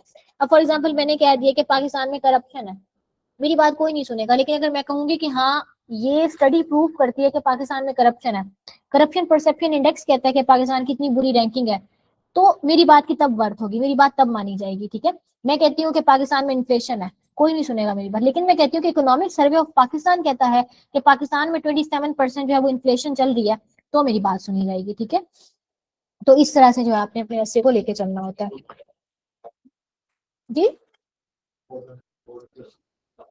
हाँ, बॉडी पैराग्राफ में जो आप एग्जांपल्स देते हैं वो लोग आप मार्कर के साथ भी लिख सकते हैं, ठीक है, तो कर सकते हैं आप लोग। आउटलाइन में जो हमने यहाँ पे देखा था वो मैंने बताया नहीं है, क्योंकि वो मोस्टली तरीका हम CSS PMS में लेके चल रहे होते हैं, तो यहाँ पे अगर वन पेपर में आप ना भी करें तो काम चल जाता है, लिखना होता है। अब ये आपके आर्ग्यूमेंट्स थे, अब इसमें आपको केस स्टडी भी आती है और आप चाहते हैं कि आप अपनी आउटलाइन में भी लिखें, तो आप यहाँ पे लिख सकते हैं, ठीक है। लेकिन जो वन पेपर वाले बच्चे होते हैं वो ना भी लिखें तो काम चल जाता है, लेकिन एडिशनल इन्होंने बात पूछ के तो हम बता देते हैं। Increase in human resource development leading to HRD। अब इसकी इस पैराग्राफ की आपने जाके पैराग्राफ में देनी थी ना कोई एग्जाम्पल, उस एग्जाम्पल को आप यहाँ पे भी देख सकते हैं। यहाँ पे 1 लिखें या स्मॉल a लिखें, ठीक है, नॉमिनेट करने के लिए कि मैं अब इंडेंटेशन स्पेस अगेन देनी है। आप लोगों ने मेरी आउटलाइन में एक स्ट्रक्चर पैटर्न देखा होगा कि रोमन के नीचे सारे रोमन्स हैं, ए के नीचे सारे ए हैं, कि ए है तो ये सारे ए हैं, यानी कि उसने आपके मेन हेडर्स पढ़ने हैं तो वो रोमन वाली चीजें पढ़ना स्टार्ट कर देगा, उसने आपके आर्ग्यूमेंट्स पढ़ने हैं तो वो यहाँ पे पढ़ना स्टार्ट कर देगा। अब आप अगर केस स्टडीज भी लिख रहे हैं अपनी आउटलाइन में तो आपने थोड़ी सी इंडेंटेशन देनी है, यहाँ पे केस स्टडी लिखनी है नंबर 1। अब आप केस स्टडी यहाँ पे दे सकते हैं कि जो पाकिस्तान है वो ओनली 2% जो है वो ह्यूमन रिसोर्स डेवलपमेंट पे अपने GDP का जो है वो बजट का खर्च करता है, ठीक है। तो आपने यहाँ पे इस तरह से केस स्टडी लिख देनी है कि Pakistan spends 2% of its GDP on human resource development according to economic survey of Pakistan. ये आपकी केस स्टडी थी, ठीक है, यहाँ पे ऐड कर सकते हैं आप। आई वुड सजेस्ट यू कि आप लोग जो वन पेपर वाले हैं, स्पेशली SDEO का पेपर है ना आप लोगों का, उसमें आप लोग ना ऐड करें, ठीक है, सिंपली यही तरीका फॉलो करें।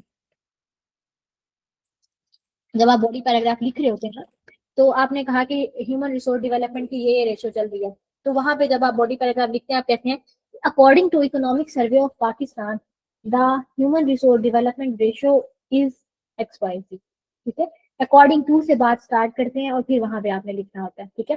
According to Barack Obama climate change is a huge issue, ठीक है। अकॉर्डिंग टू फलां बंदा, इस तरह से करके आपने तो कोट करना होता है,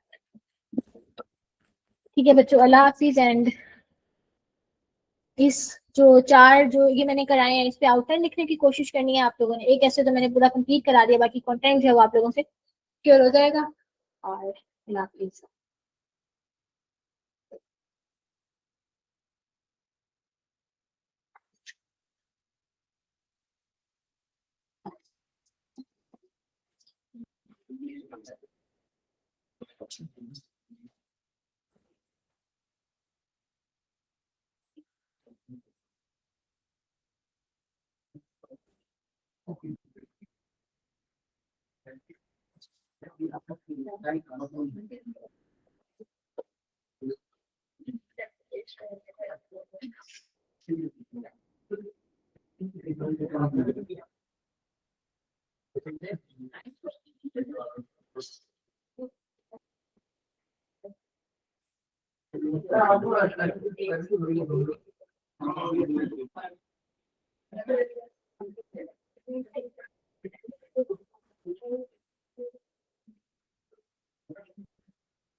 Thanks.